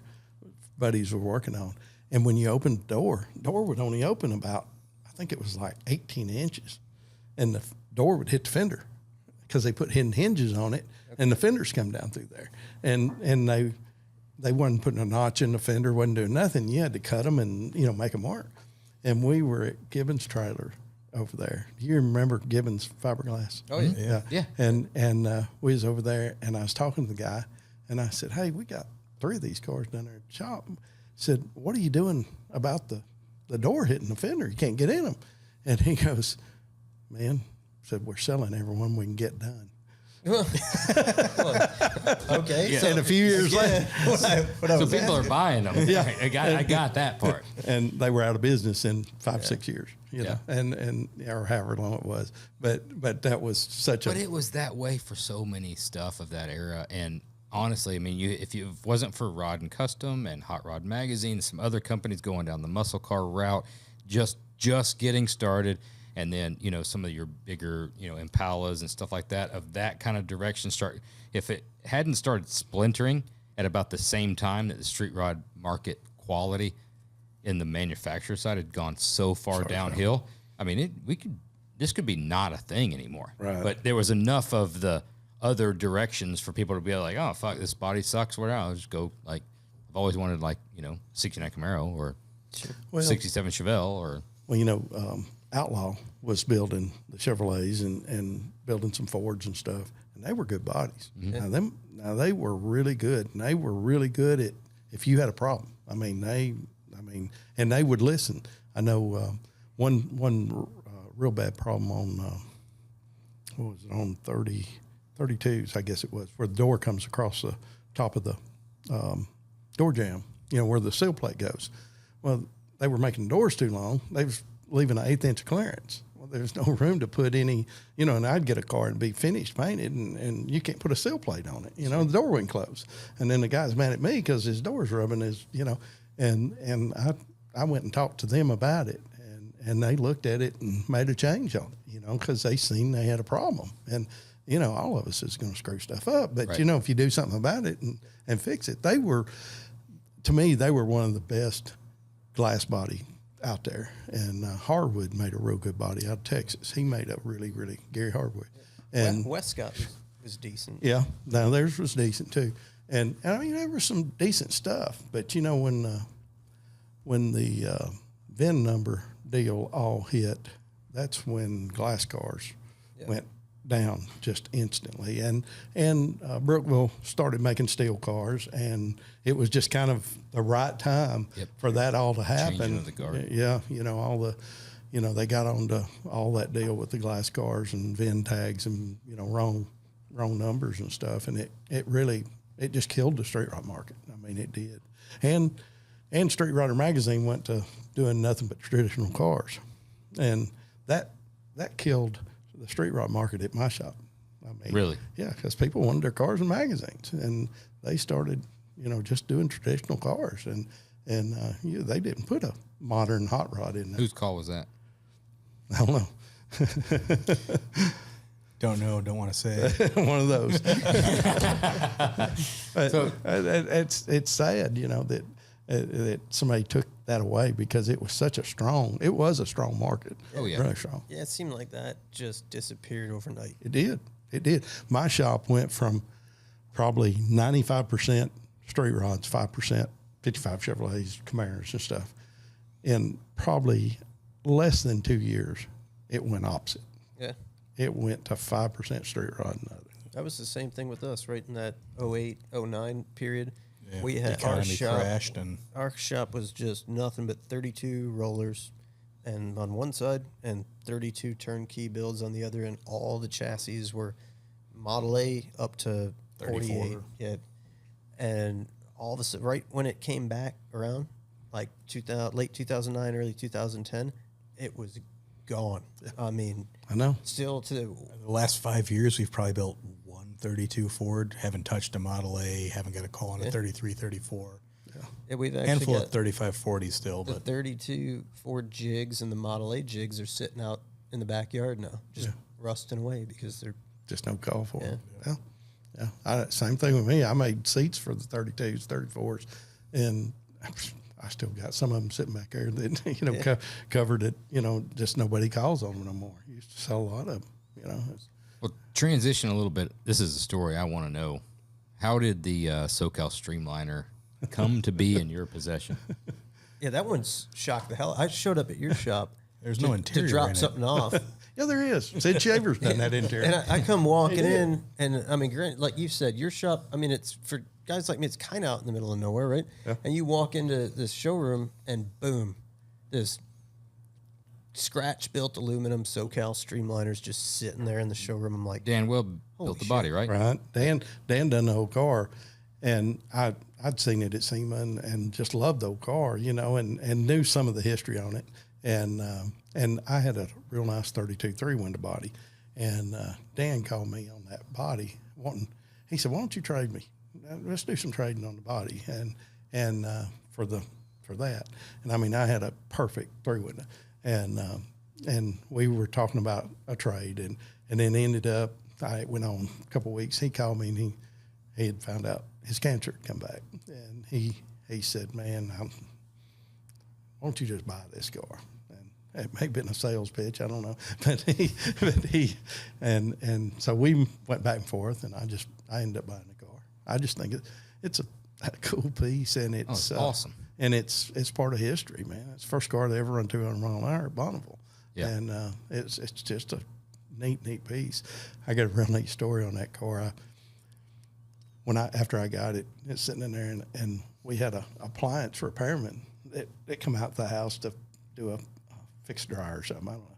And I knew this guy for years. He's an older guy, and he gets done, and he comes out the shop, and he walks in. That car sitting there, and I walk in. I see him coming in. I walk in there, and tears are running down his face. And I'm looking at him like, "Damn, what's wrong with my dryer?" how bad can it be? Let's put a clothesline out. and so he said, "Oh, where did this come from?" And I said, "Well, it's mine, and I'm telling him. And he said, "Oh, I know everything about it." He said, "I was a kid when this was happening." He said, "I kept up with everything about this car." And he said, "To walk in here and it's here." And He said, he wasn't even expecting that either. No, he just- hadn't. No, that had to be crazy. It was. He said, "When I was a young kid," he said, "I read every magazine about this car. I knew everything about it." And he said, and he was standing there crying. I bet. And he was probably late 60s at the time. That'd be wild. I mean, imagine the things that you were like obsessed with Oh yeah. back and knew everything about and then red. seeing it. And then with not even any preparation. It's not like you're going to a private collection or a museum that you're about to see this car. It's just walk in, Unexpected. about to hand a guy an invoice, and it's like, oh shit. what the fuck? Yeah, that was pretty cool about that car. But I've just had it. I mean, it's an investment. I mean, it's just something to have. I mean, it'll always make money, So that's why I bought it, and it's neat to have. It's a conversation piece. So, and I'm building a new house, and I got You've been building this new house forever. I know that's my new career, but I'd love to hang this up over the bar in the basement, but I couldn't get it in there now. I would have had to do it when I was building the house. How close are you? You done? No, the house is 99% done, but the drive and retainer walls and stuff. That's all. So I'm it's gonna close. be down there in a few months. I'm gonna come see you. Okay, yeah, I want to tour this thing. yeah.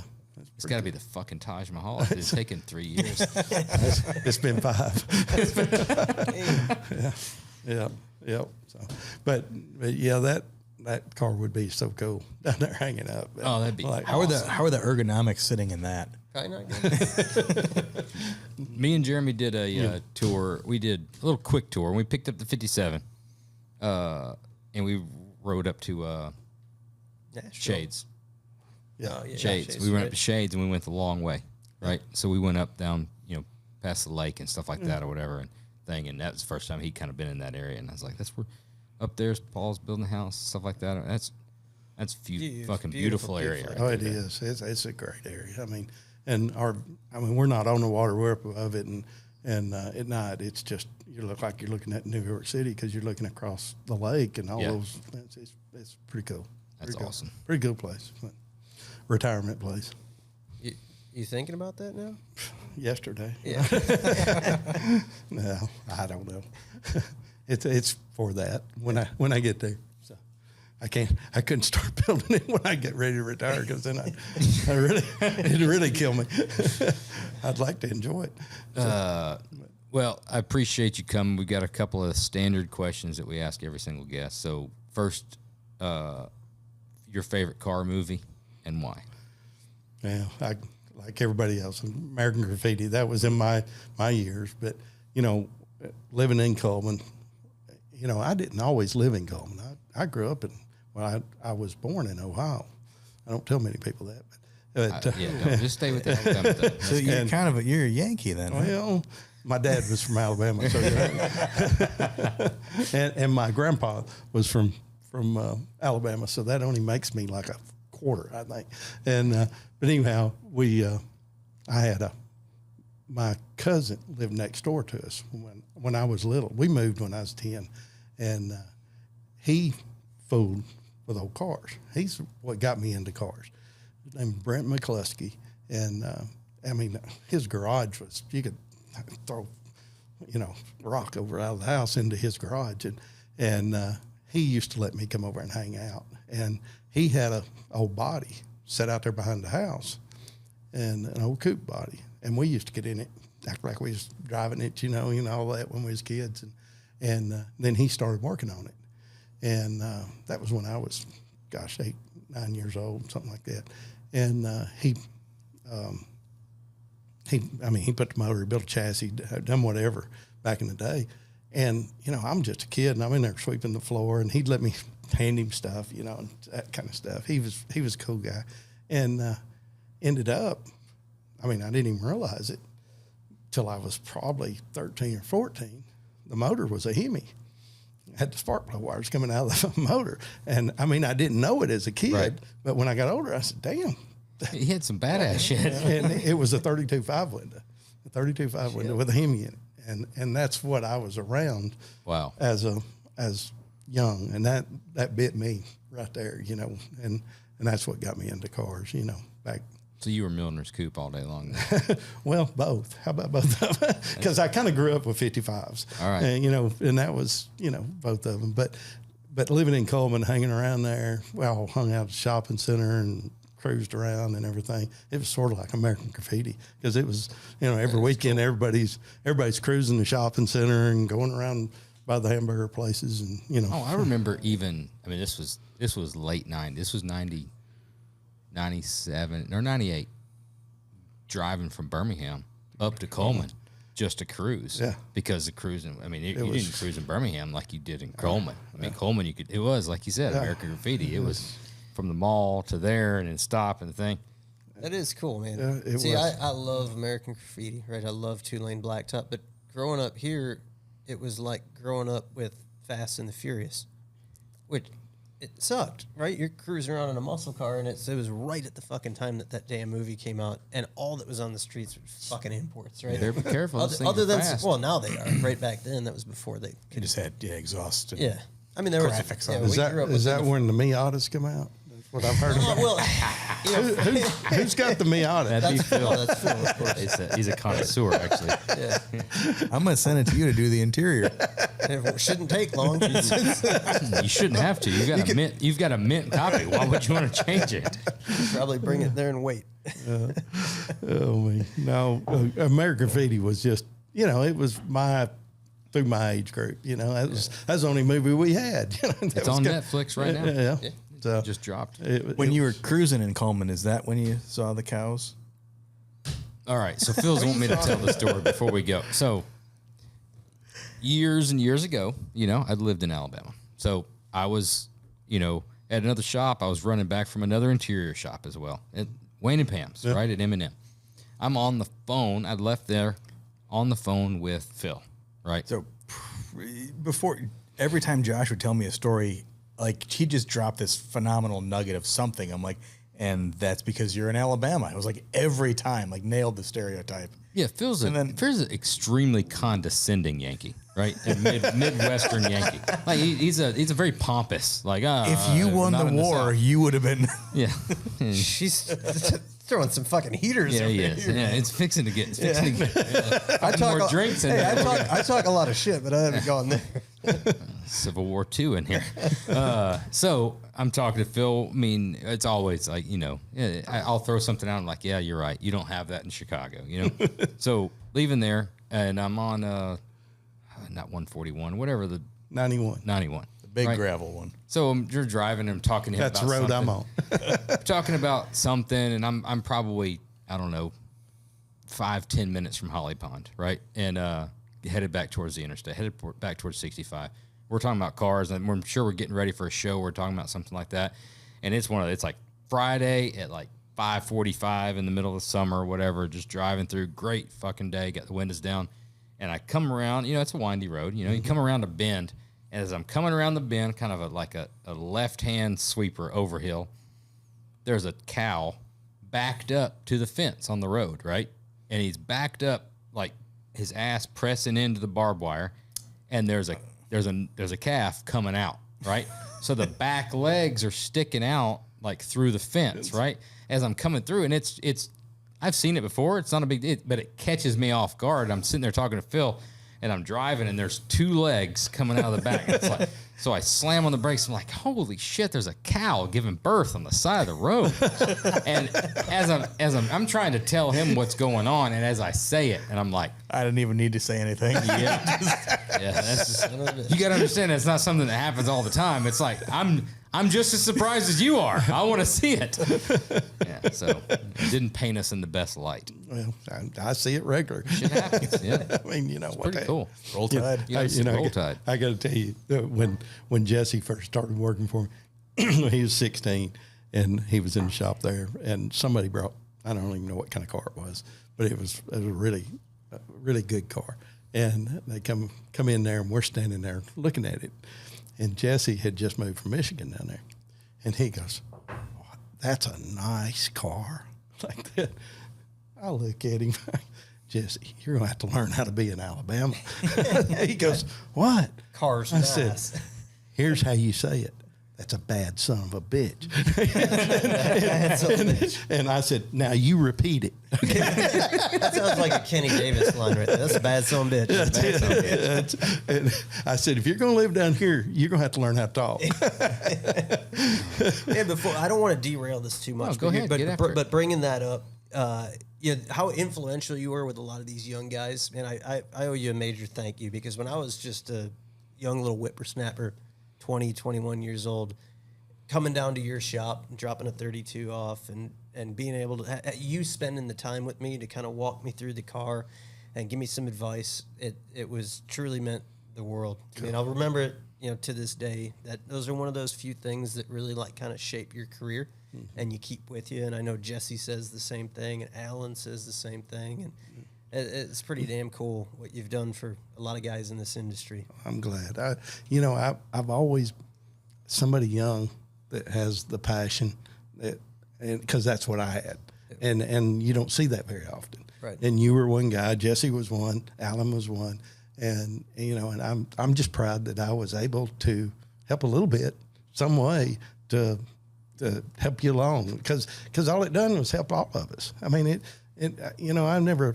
That's one thing I've always said. I've never considered anybody competition, ever.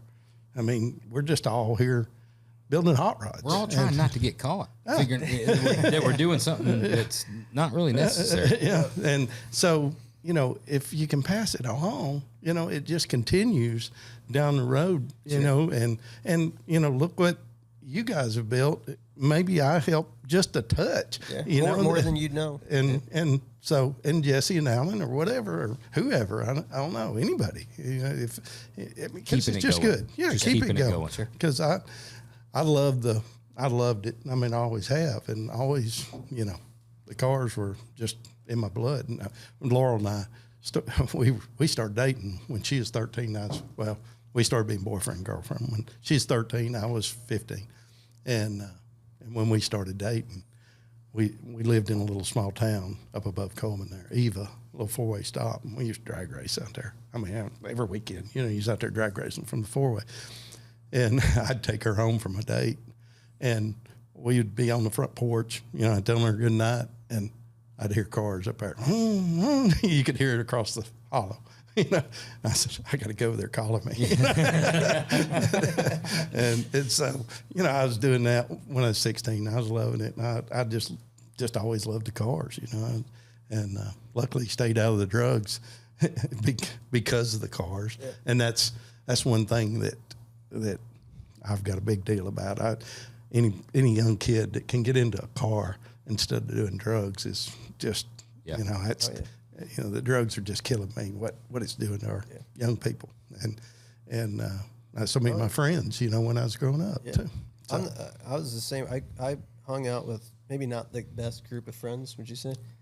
I can agree with that. Because none of them are still alive, right? Yeah. They're all dead. Right. You know, I had some great friends, some really good people, but the cars, 100%. I mean, I had great parents, but the cars kept me on track because that's what I did. That's what you were into. You had something that you were super passionate about. Well, when I was 16, I guess it was, my dad wasn't into cars at all. Now he could rebuild a motor or do stuff like that, but he wasn't, you know, he wasn't a car guy. And me and him built a garage up. He built it for me, just I think it was 24 by 24, just a metal pole barn, you know, and we had a piece of wire run down through the woods, went in the basement and plugged in. That was our electric. You know, we had 4 lights and a plug in. That was it, you know, and dirt floor. And, you know, all my buddies come over. You know, I was the attraction because I had a garage, you know. Yeah. And, you know, we used to change the motors and doing whatever, rebuilding motors, doing whatever. You know, everybody was over at the shop. And I had no Chevelle. I had a 64 Chevelle and with a big block in it. And I started building a really good one. And I mean, it took me, I don't know, 6-8 months. You know, I'd save up, got it blueprinted and board and pistons, you know, and just slowly build it. And I got that thing all done. And it was maybe on a Tuesday night, you know, 1 o'clock, we get it in the car, you know, and hell, we had to hear it run, you know, fire it, crank that thing up there, revving it up, you know, and all of a sudden the lights go out. What the hell? You know, I shut the car off. We're fooling around there and wiggling stuff, and the lights come back on, you know. So hell, we used to go back fooling with it and setting the carburetor, and we crank her back up again, revving it up again, straight header, and lights go out again. And done it the 3rd time, lights didn't come back on. It was my mom down there. Say mom had enough. she's down there unplugging the lights because she had to work the next day. and so later in years, my mother's 85 and still in good health, but when she was 76, I think it was, she got real bad back, and she had 2 back surgeries, and she was just terrible. She, I mean, you couldn't talk to her without her sitting there crying. You know, she was in such pain. And I had a customer that I was building cars for who had a big, built chassis for him. He made parts for back surgery. And he had 65% of the world market in making parts for back surgery. And he was at the shop, and I was talking about I said something about my mom. He said, what's going on? You know, and I told him. And he said, man, you got an MRI on her? And he was retired. And I said, oh, yeah. So I got the MRI to him. He said, I'm having lunch with one of the best neurosurgeons in the world Thursday down in Florida. So he takes the MRI, takes it down there, and he calls me. He says, "Here's what's going on. This is pretty serious." Says she needs a rod put in, some disc replaced, and all this stuff. And said it's pretty serious, but That's like a whole rotating. yeah. And they said, but we can help her. And he recommended a doctor up in Hanceville, and so I went and talked to my mom. She was real hesitant because she'd done been through 2 surgeries and really bad. And I said, you ain't got nothing to live for. You're laying here suffering all the time. So she decided to do it, and they got her in real quick. I mean, that week, and done the surgery. That's how much pull he had. Oh. And I mean, really good. And in about 3 months, she was back like she was. And she can't bend over and put her socks on no more. But she's 85 and still going. And I couldn't have her. Nobody could have a better mother than I got. But I was over there one day, and I was telling her, I said, it's pretty amazing, that me working on these old cars, that I could actually help you, get your back fixed. I'd fooling with these old cars, and your relatives go, "You work on old cars?" It's amazing what it can lead into. I said, look what happened. And she said, "Yeah, it is." And I said, and if you wouldn't unplug that plug down there, and no telling where I'd be now. Shutting the lights off on me. Your very first car, and a story about that car. First car was a 60 Chevrolet 2-door Impala. And y'all really pissed me off when you brought that white one down there with the turquoise. We done the inside.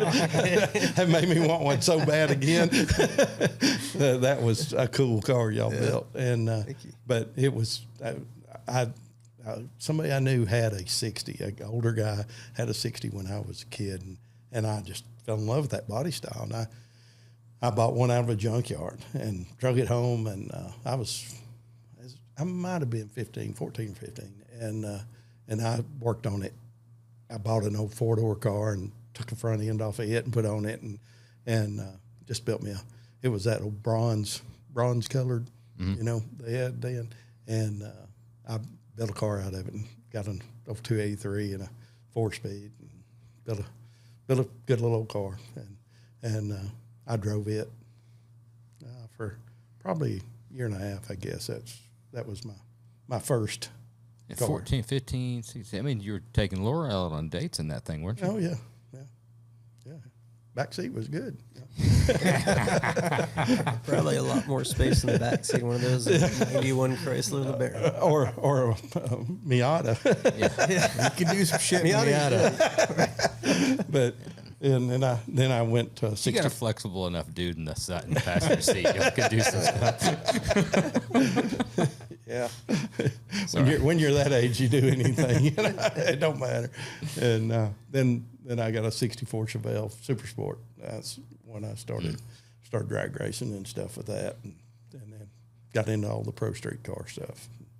Trans Ams. I bought a Trans Am, nearly new, 75 model. I think one of y'all got a 70. Yeah, we got a 70. We've been chipping away at for quite some time. Customer cars got to get done first, so we work on it when we can, but it might be out this summer. Yeah. I had a 75 white car, blue inside in it, blue bird on it, 404 speed.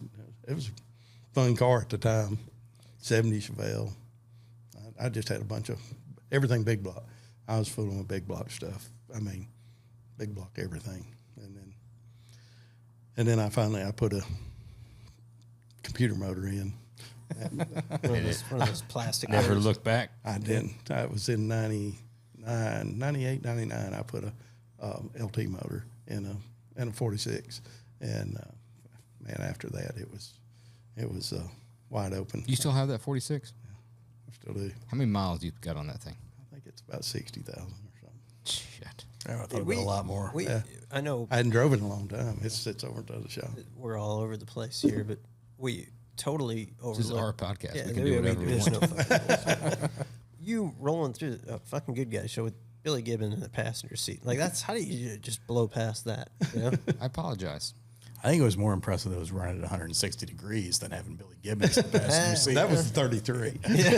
This sucker was probably puking and overheating. And we thought he was cool, but he's looking at the temp gauge, seeing where the fuck he could pull over, trying to save face. That one had a LT motor in it, so it was running cool. It was doing good. Yeah, that was Steve Zeber, the marketing guy for American Racing.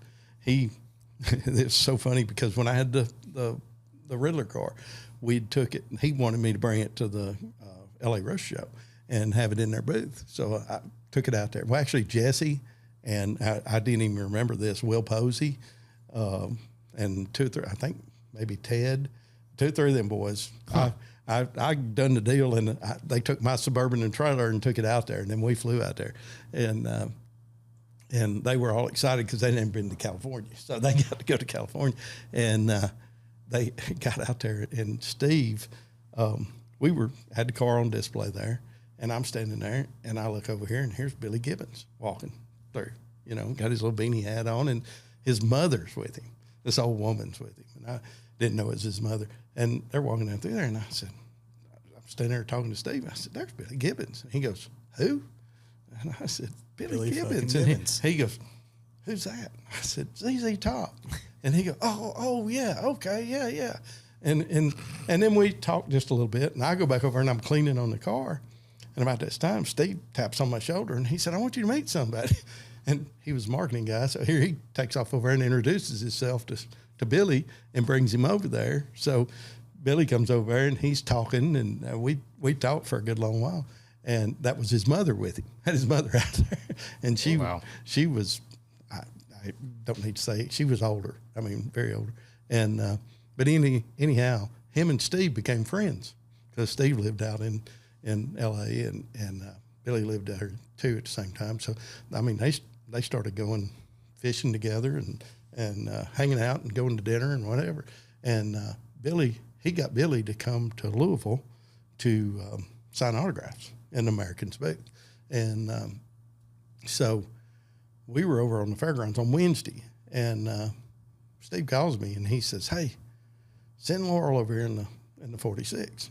And I said, okay. I said, Laurel, Steve needs over at the hotel. So she goes over there a little bit. Here she comes back, and Laurel's driving, Steve's on the passenger side, Angie Johnson's in the back, and somebody else, and Billy's sitting on the console. So there's 4 of them in the car, and Billy's got his bandana over his face, so you can't tell who he is, and his beard tucked in. But all 4 of them are wearing ZZ Top hats. So they end up, he's wanting to go through the swap meet.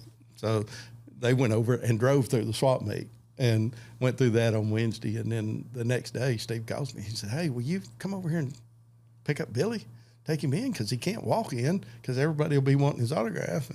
And he said, and we can't drive in the Suburban. So he had his tour bus. He actually done a show in Chicago, I think, the night before, and they drove down to Louisville from there. And so I went over every morning, pick him up, take him in, and bring him back. And cool. we had a good time doing that. The last day we were leaving out of there, and we were about close to the gate down there, and there was an old rat rod truck, and he says, Paul, stop. He said, I want to buy that truck. I said, okay. I stopped, and he said, go over and make the deal. I mean, I'm like, okay. And I go over and I said, how much is the truck? And it was like $19,000 or something. And I go back over and I said, man, he wants $19,000. He said, tell him I'll give him $17,500 cash right now. And I go back over and I said, hey, he says he can give $17,500. And the guy says, is that who I think it is? I said, yeah. And he goes, hell yeah, I'll take that. And ends up, Billy says, here, give me my card. And I said, Billy, come on, you go talk to the guy. And right. So he goes over and they end up, this guy and Billy, the other girl was Playboy Playmate of the Year. Billy was dating her at the time. So the 3 of them were in this old 39 Ford pickup or something, jammed up in the cab. And they go out in Louisville, and you go out, and it's 4-lane, and they're going to turn into the hotel. Well, Billy had just rode. He didn't realize, they had it one way in, one way out, and they had a rent-a-cop there. And Billy starts to turn in, and this rent-a-cop jumps up and goes screaming and hollering, "No, you can't come this way." And Billy's done crossed the lane and can't come in because, there's cars coming at him. So he just shoots up in there. Well, this guy's got him out of the truck and over the back of the truck. And No way. yeah, I mean, this rent-a-cop. And he's like, he was a Louisville city cop, but the hotel had him hired.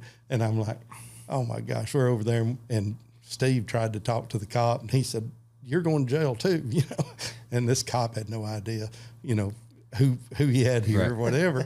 That it didn't matter, but ended up security from the hotel comes out there, and they come over to me and they said, "Is that Billy Gibbons?" I said, "Yeah." He said, "What'd he do?" I said, "He come in the wrong way of a hotel." He said, Dude's a badass. he says, "We don't need this shit, do we?" And I said, "I don't think you do." He took off and got his head security guy that comes out there and puts the guy in his place. And then ends up Billy brings him a bunch of shirts and hats. I tell you put somebody in charge of a parking lot entrance. Yeah. It is. They will fall on the sword. Yeah, they will take over the world. Yep. Yeah. Yep. Nobody's getting in here without my say so. And Barney Fife comes out. That was a funny thing. But we ended up in his bus afterwards, and he's in there and he goes, "Oh man," he wrote him a ticket. He wrote him like 2 tickets, disobeying an officer and going in the wrong way of a thing. But he ended up tearing him up. But Billy says, "You know what we got here?" And he says, "We got a story." And he says, "We got a story. We got a song." I always wanted him to do. I was hoping he'd write a song about that. That would have been cool. But yeah, I was just in the right place, at the right time on that deal. But that was cool. It was cool riding him around. He's something else. We've laughed about that, and actually, we got a bunch of pictures. And somebody at the shop made a photo album of all of them. So it's pretty cool. That is Pretty cool. Next album's Illegal Left in Louisville. Yeah. Best piece of advice that you've ever received? Since I've been in business, I've always worked for people that's been self-employed, owned companies, and most of them successful. And anytime they talked about business, I was listening. I mean, any advice they were throwing at, because there's not a right way to run any business. Right. There's just different ways. And I picked up a lot of little things from everybody. And it's pretty neat that some people, how they run their business and how they made their money, and it took a totally different way than the way you may be running it and whatever. But one piece of advice that really sticks out, Gordon McGilton. Gordon's a great business guy and good friend. And Gordon told me, he said, "You just want to make sure that you exceed their expectations when they getting one of your interiors. Just said, always make sure you've exceeded their expectations." And I've had grown men stand there and cry. They come in the shop. That's awesome advice. I have. It is. I've had guys come pick up cars and stand there and cry and say, "I'm sorry, I ain't never done this before," and I never knew what it's like to be on overhaul. One guy said, and I mean, it's cool when that happens, because cool. they're thinking they're going to get an interior, and then you do something over the top, and they walk in there and go, like what you guys do, But ours, they don't see it till the end, Yep. and I love doing that because everybody wants pictures, but I like give them that wow factor, and I always, that's something I do. And this is something I've done for years, is when I do an interior in a car, I always try to make sure you can get to the window switches. If you got a cup holder, it's in place. Of course, the seat, like we talked about, sits good. But I always, when the guys are done with the car or whatever, I always sit down in there and I adjust the mirrors. I set all the mirrors. So when the customer comes in and sits down in it, he's like, whoa, everything's It's like set up for It's it. done. yeah. Staged. And so that's what Gordon said really stuck with me about exceeding their, It's really good advice. because he said, if you do that, the next time they need a car done, there's no thought about where they're going. They know where they're going. Right. They're- I like the added touch too of the handwritten note. Everybody in the shop signs it, and a T-shirt in the trunk. It's a nice little finishing touch. Yeah, we started that several years ago, and everybody is proud of what they've done, you know, and just like your guys, everybody out there is really proud of what they've worked on, what they've done, and it gives them a little bit of part of the customer, and it's cool, you know. So, yeah, that's I've had a lot of people say that they framed the leather, you know, and so that's cool. And we started doing a thing, I don't know, 2 or 3 years ago, and I started getting Eric Brockmeyer to do all the renderings of every interior, whether the customer wants it or not. It's a blueprint, you know, for us, you know, because it helps us that much. And I mean, me and him go over everything, what we're going to do, and then he does it.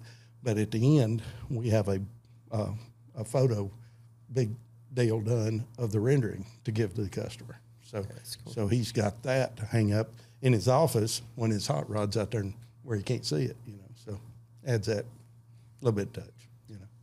Last but not least, what would you be doing for a living today if you weren't doing what you're doing now? I'd probably be in the floor business like my dad was. I mean, what we were doing back then with my dad, he was successful at it and making good money, and I probably would have grew that. I probably would have been. I think I would have took what I've done now and done it in the floor business, you know. So it's kind of the same thing. So, yeah. Paul, it's been great. Been awesome, man. Yeah, I've enjoyed it. Yeah, one of the guys that we wanted on here from day one. So we appreciate you coming by. Well, I'm glad I got to. It's been a hell of a lot of fun. Yeah, this was a great hang. I got to tell you one funny story that happened with me and Jesse. When we won the Ridler, that car, me and him went to Columbus that year. Just me and him went up there, and we got a hotel room over just as you get off the interstate over there by the headquarters. They couldn't get in the headquarters because we went last minute. And Saturday night, a bunch of people he knew was going downtown Columbus, going down to eat and what have you. And so we drove that Speedstar over to the headquarters and parked out front just at the headquarters and hung out there for a little bit. And then we ride downtown with these guys. And we're down there and we eat dinner and what have you. But the restaurant, a girl was running the bar, used to go to school with Jesse in Michigan. That's why they went to this restaurant. And so we get in there and we get up to the bar and she's just like pumping drinks, you know. And me and Jesse we sit there all night drinking. We closed the bar down. Tied one on. And it was probably 3 o'clock in the morning, I guess. And we leave. We get a taxi, you know, because, you know, it's 3 o'clock in the morning. And we go back and we get to the hotel or get to the headquarters and don't really remember it. But we remember getting in the car and I got on it one time. I remember that. And we ended up going to the hotel, going up and just crashing. And we'd got a Boyd's Pros pick back then. And so I wake up the next morning and it's like 9:30. You got to be there by 10, you know. And I wake Jesse up. I said, "Gosh, we got to go," you know. And so we're throwing stuff in the bags and stuff, and we take off down. And we go out the front door. This is a Hampton Inn, and it's got the double doors, you know. When the doors open up, the second set of doors open up, the front wheel of the car is sitting right there. You had to walk around the car. That's where she got parked. Front row. I mean, pulled up. I mean, the front wheel was nearly touching the door. And we were power parked. And neither one of us remember that at all. Neither one of us. Show Bobby what's up on power parking. That was power parking. That was 100% power parking. Me and him was laughing about it in Nashville. I told him, he said, I was going to tell that story and I forgot. that was so funny. That's a fucking good one. That's really good. Oh, gosh. Thanks for listening to Oil and Whiskey, an Ironclad original. If you like the show, be sure to leave us a rating and review. Thanks again to Paul Atkins. We'll see you again next week. Thanks, you guys. Paul. Thank you. You do a bourbon and jar review or pass on that? No, we can do that. We always forget. We do always read. You got to go. Oh. You got to go a little pissy. Am I going to beat all of y'all? I think you are. I got to stay in power too. I literally was fixing to die. You know, Vinny down there, and we done a thing a few years ago with Clayton Machine Works. You know, I was in partners with Clay on Clayton Machine Works. Yeah. And we done a thing in Athens. They closed down the town square down there and done a show. And we, afterwards, they wanted vendors to come up there. Me and Clay took the stuff up there. Right. And ended up, that night whoever put this on was taking us and going to buy us pizza, beer, and stuff. And we went over to the pizza place. And I didn't know Vinny. I didn't even know who he was. And he was dating the tall girl. Yeah, Heather. And we sit down there side by side, and we get just shooting the bull and stuff. And we're drinking beer, and he says, man, I got to go to the bathroom. And I said, hell, you're a lot younger than me, and you're on the bathroom? He goes, oh, hell no. He sits there, drinks another beer, and I drink another beer, and he's looking at me, you know, and I said, I'm good, you know. And we go through about 3 or 4 more beers, and he keeps looking at me, and finally he said, oh, fuck you. He jumps out, takes off to the bathroom. And I sat there and drank another 2 or 3 or 4 hours. And I give him hell about that now. I do. I give him a bunch of shit. I've known Vinny for years. Ever since he was funny little fucker. He was He is. just still in school. Yeah. I knew Vinny when he was still at VC. Yeah. And oh, good. Or we probably text and talk 2-3 times a week. Really? Yeah. He can tie one on. That's for sure. Yeah. And he will make everybody else in the room tie one on with him. Oh yeah. Yeah. He's not letting you go home. Yeah. He's not letting you go. One more, huh? One more, 6, 7 times. And There's a funny story about Alan Johnson, too, about, this is when Alan was about 22 years old at the time. And we all went up to Knoxville to the NSRA show. And we get up there, and we was all driving hot rods. And Alan, I forgot what Alan, maybe he had a car up there, maybe not, I can't remember. But him and Angie was there, and a friend of ours said, man, you got to come to our hotel. I said, they got a great little bar over here at our hotel. You need to come over here. And so I said, man, let's go over to Andre's hotel. So we get over there, and it's a little shotgun-like bar, neat little bar, and had a band playing and all this stuff. And we're in there, and a buddy of mine, Damon Estes, and me and him run around together a bunch. And Damon put in elevators for a living. Well, he traveled all over, and his drink was 2 shots of tequila and a glass of ice water. That's 2 shots of tequila and a glass of ice water, boom, boom, every time. And so sit down there. Alan doesn't know Damon at the time. And he sits in there. I sit over here, and Damon sits there, two tequilas, glass of ice water. They bring them and set them down at the table, and Alan's sitting here, and Alan picks one of them up, and he shoots it. And Damon looks at me and then looks at Alan like, what the hell's going on with this shit? You know, that's my tequila, you know. Damon said, the gal's still there, and he says, 2 more shots and a glass of ice water. And I got a beer.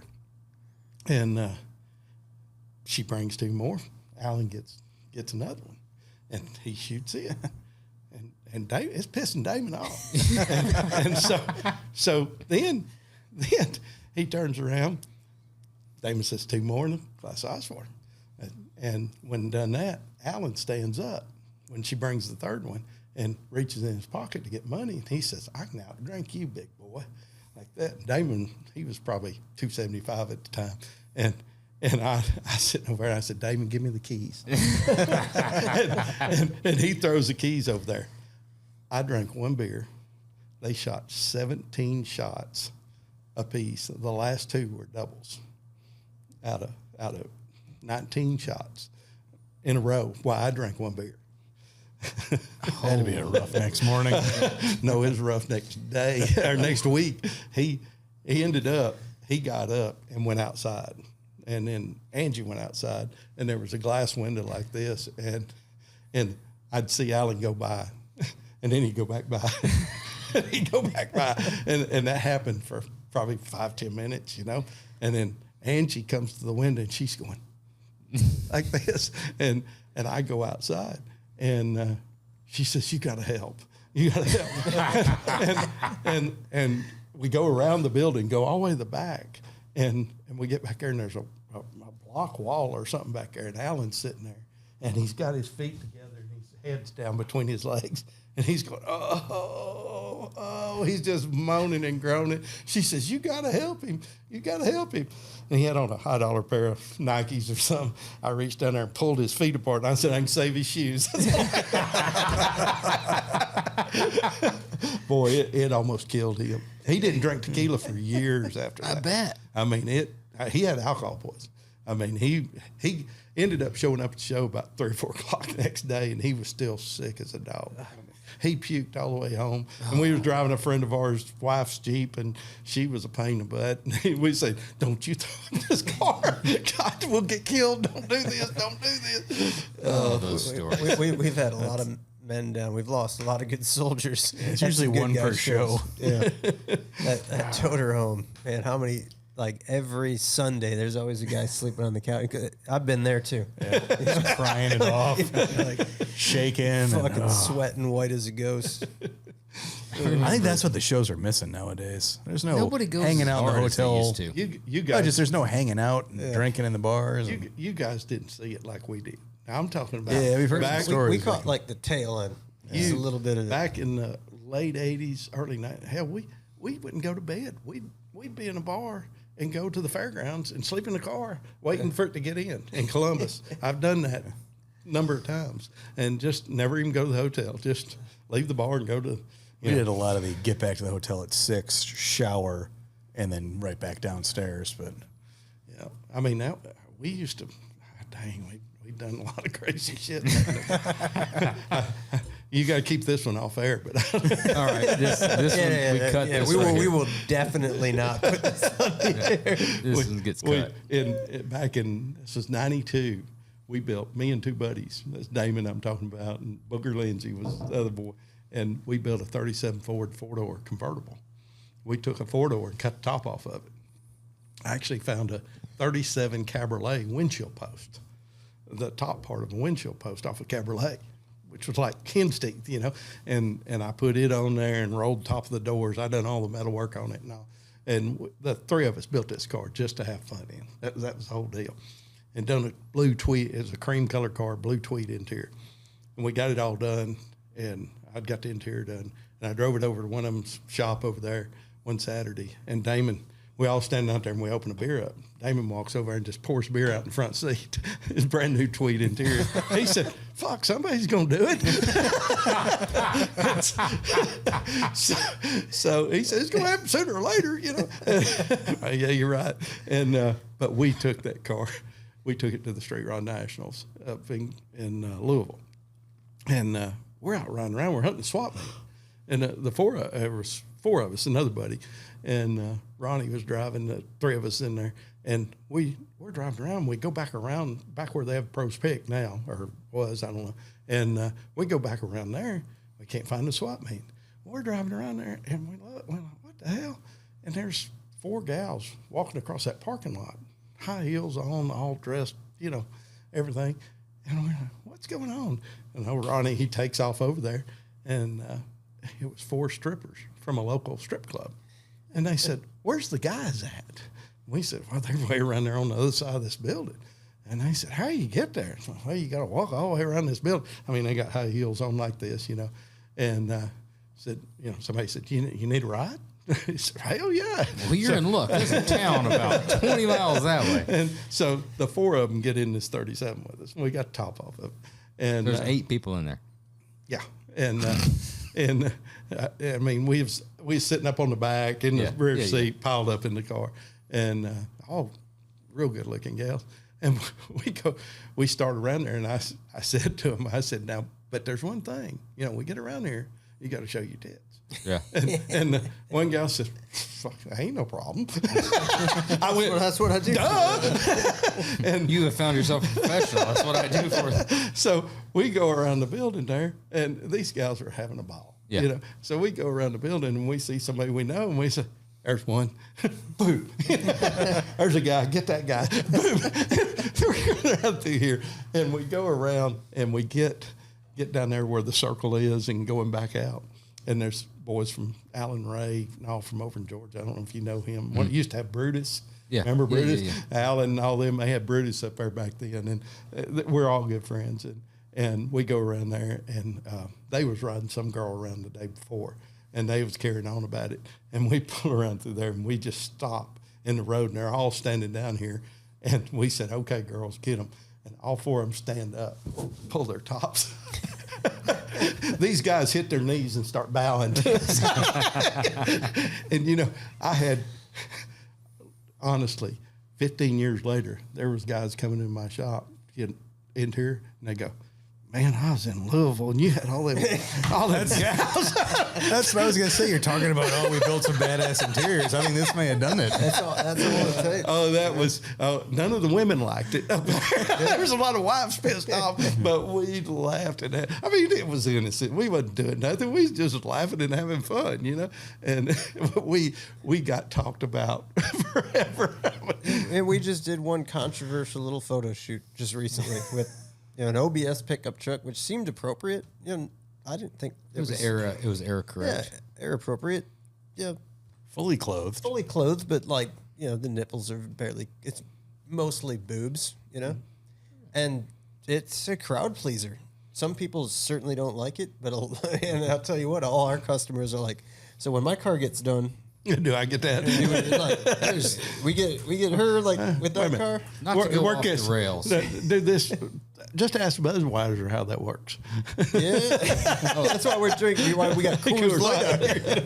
Not to go off the rails, but on the guys that, or anybody, guys, girls, however, there's three camps to the, hey, we're going to put out a video with a bikini-clad chick on an OBS or showing tits. And all that. There's the, oh, that's cool, right? Then there's the, or whatever. It's not my thing. I don't like it, or go on.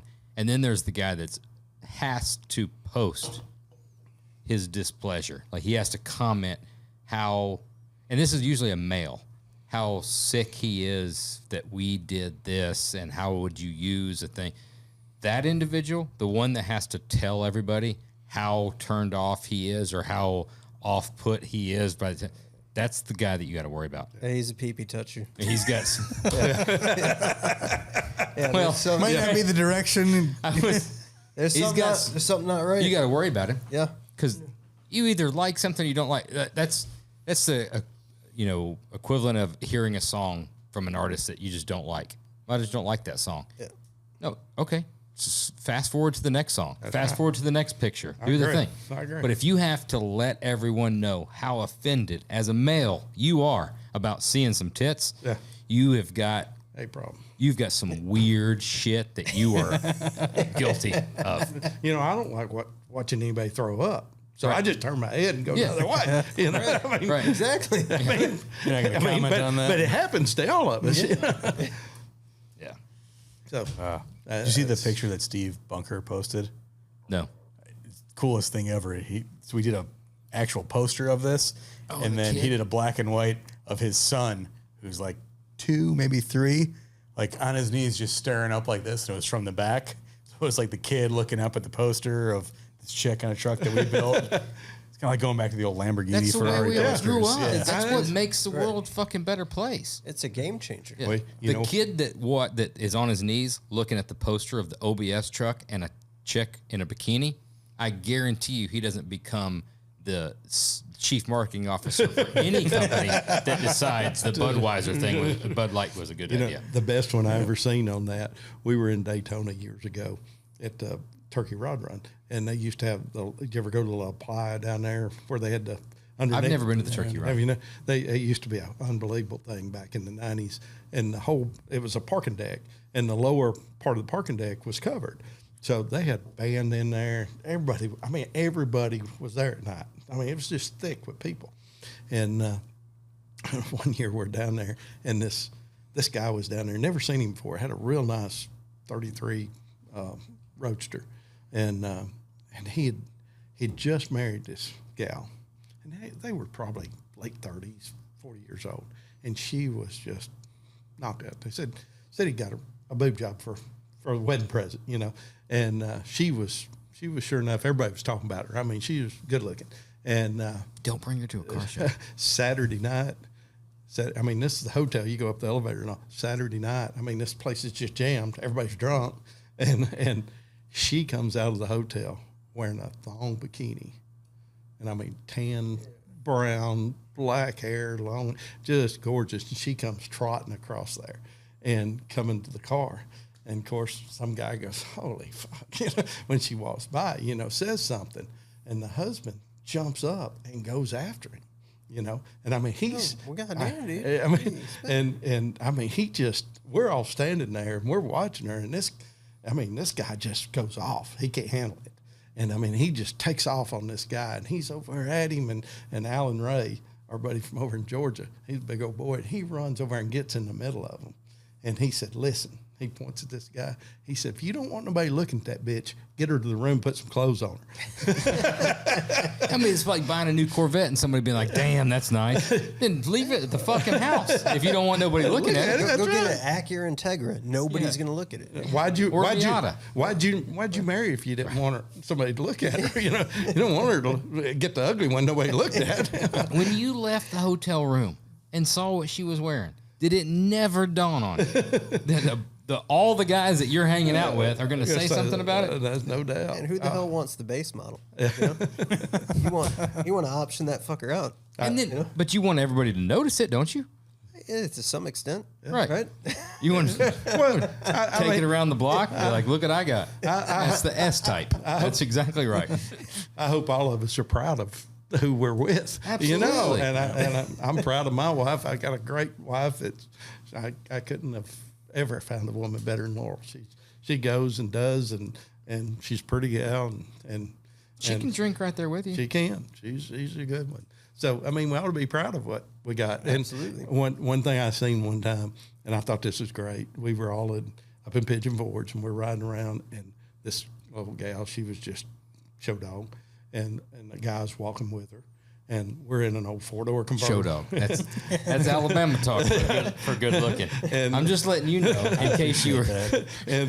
And we drive by. Of course, everybody's looking at her, and then we're turned around in the car looking, and her boyfriend, her husband, whatever he was, he points at her and he goes, "I'm sleeping with her tonight."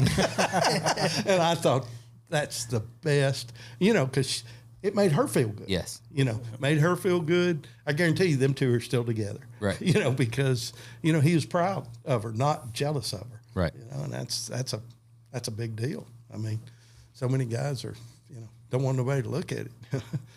I mean, we'd be out of business if you couldn't look at the interior or look at the car. You know? Yeah, exactly. So We've got a double review. We've got a whiskey and apple juice review. no, that's peach. Yeah, I know. It's peach flavored, but we're not going to talk about Peach juice in a mason jar. Peach so juice in a mason jar. You can I connect. thought Ball you can Mason connect was the the brand. dots.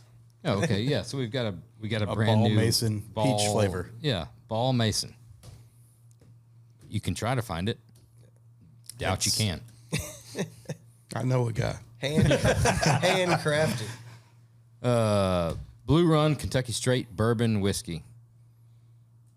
I've had more Ball Mason than I have whiskey, so it's going to be difficult for me to give a review because I don't remember what it tastes like. Just give it a little sample there. It wasn't anything bad, or it was a very It's pretty neutral. very vanilla, just down the middle of the road. It wasn't great. It wasn't bad. It wasn't. I think they nailed it with a description: a meticulously balanced, sweet and spicy bourbon. I thought it was very smooth, a little bit of sweet, a little bit of spice on it. Good one. Yeah, it's good. Yeah. Didn't do anything bad. Rate that fucker. 7-0. Holy shit! Phil liked it. I Did. I'm going 6.2. Josh did not like it. It wasn't bad. I'm just not. There's nothing that stands out as to give it extra points. There wasn't anything to take away from it. It was like, okay. But again, everybody's palate's different. Every single night, we've all had different things to eat, drink. I'm going to rate this a little bit different. I'm going to go 6.8. It's good. I drink it. I like it. Smooth. Nothing to love, nothing to hate, but it's good. But like you said, the stuff that's in the mason jar. Alabama style ball mason. Yeah, definitely. It shined amongst the liquors this evening. I'm with you on the bourbon. I've had better bourbon. Yeah. I'm about 6.2 or 6.5 something. Oh, so we got Paul. That's good. Celebrity We don't guest always review. get the guest review. Yeah, that's really good. I like getting the guest review. Uh, The stuff that's in the mason jar though is fantastic, and believe it or not, years ago from the Paul Atkins Rats Glass camp, this is back in I'd say 2004. We're at the Executive Inn in Louisville, and you guys are all passing around one of those mason jars full of Peach. handcrafted Peach Mason. Yeah. peach drink, and it gets to my wife, and she grabs it. Well, the fucking bartender sees, and he has a fit that somebody brought liquor in, or whatever's in there, Okay. into the bar, kicks her out of the bar. The bartender kicks her out of the bar? Yeah. Because she She's a rowdy one.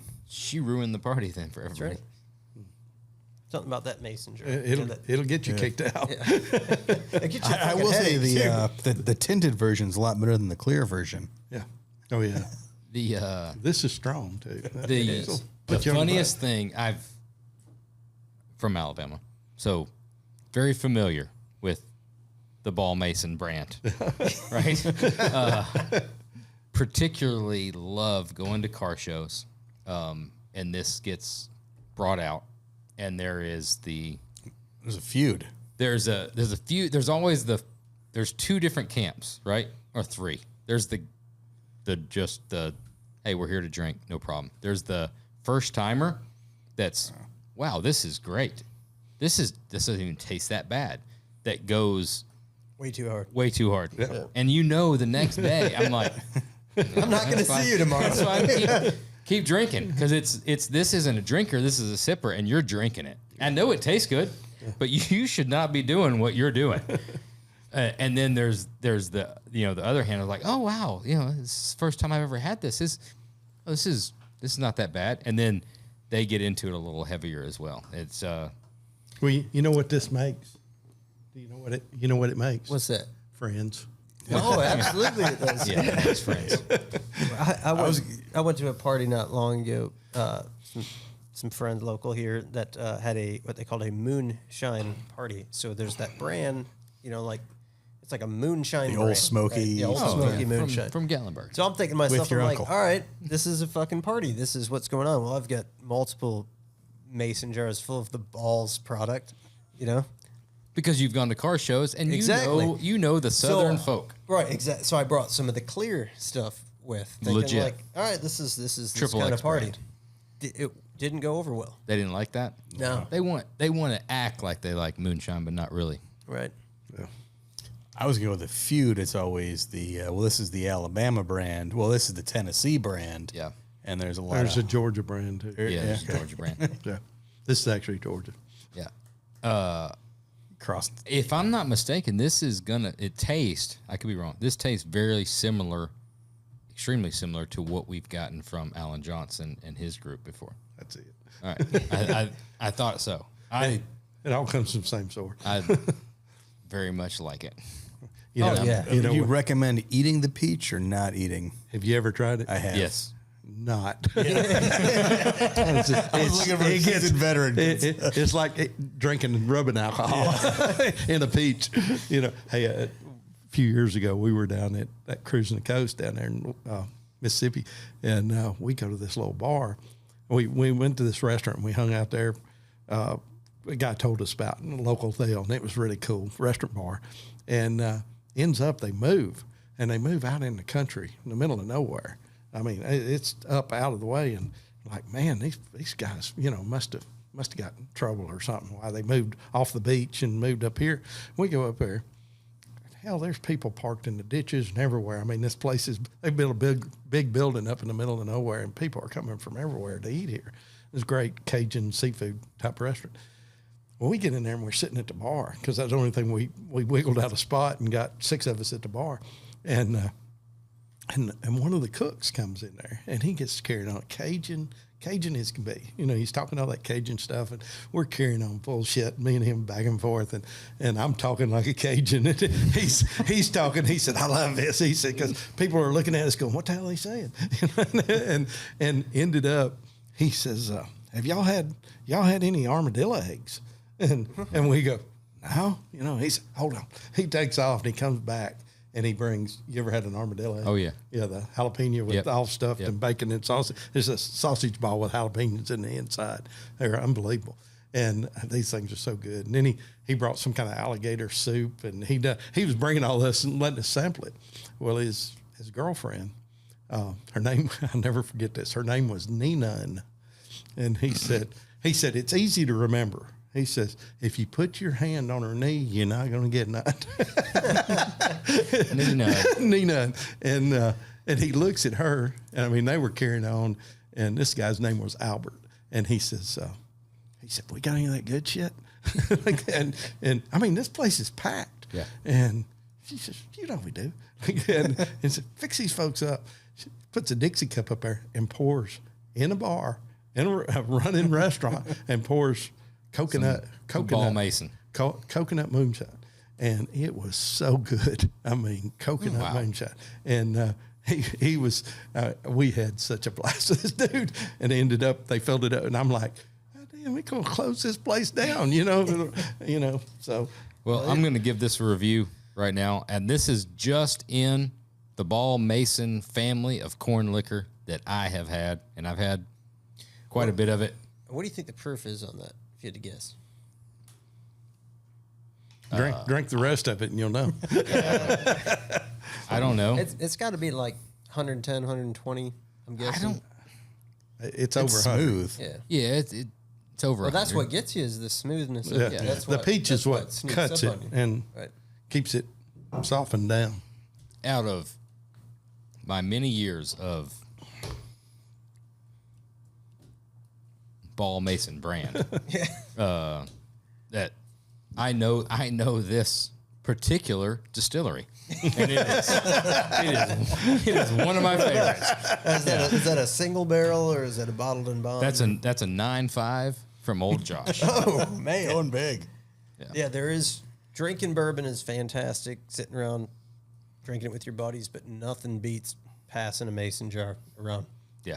It's just truly an experience.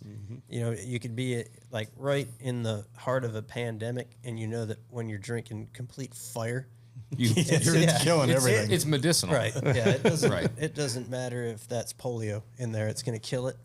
And That's right. I'm gonna go a 9.6, dude. That is up there. Shit. Phil, what are you giving it? I'm more of an apple pie guy myself. Are you? Yeah, Oh, really? You don't I like do. the peach? I like the peach, but I definitely dig the apple pie a lot more. So what's this for you? I'm gonna go 9.4. 9.4. Paul, what is it for you? I'm a 9.6.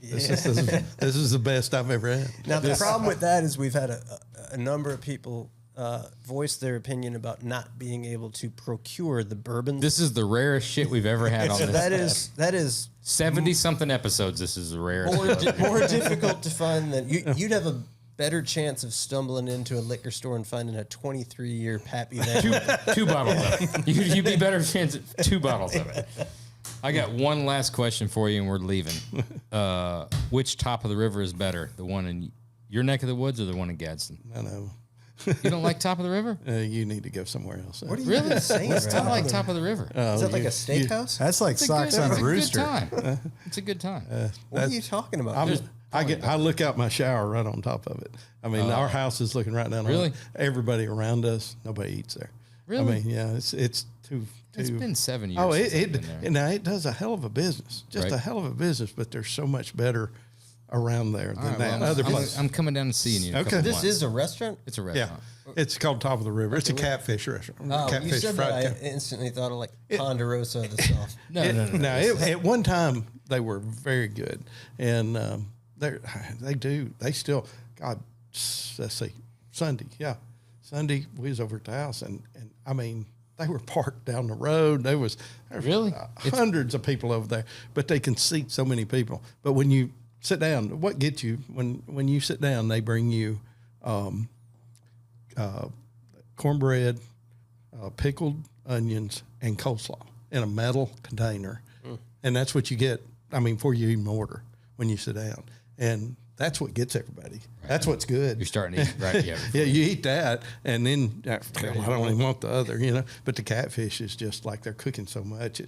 The catfish ain't that great. But the other part is good, you know. And they're serving beer there now, too. So. Oh, are they? Yeah, so you can get alcohol. You're going to take me to get some good fried catfish. I can take you better when I come down. I can take you a better place. Good. A lot better place.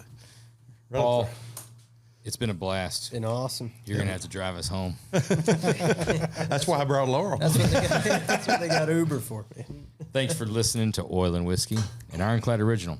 If you like the show, leave us a rating or review. Thanks again to Paul Atkins. We'll see you again next week.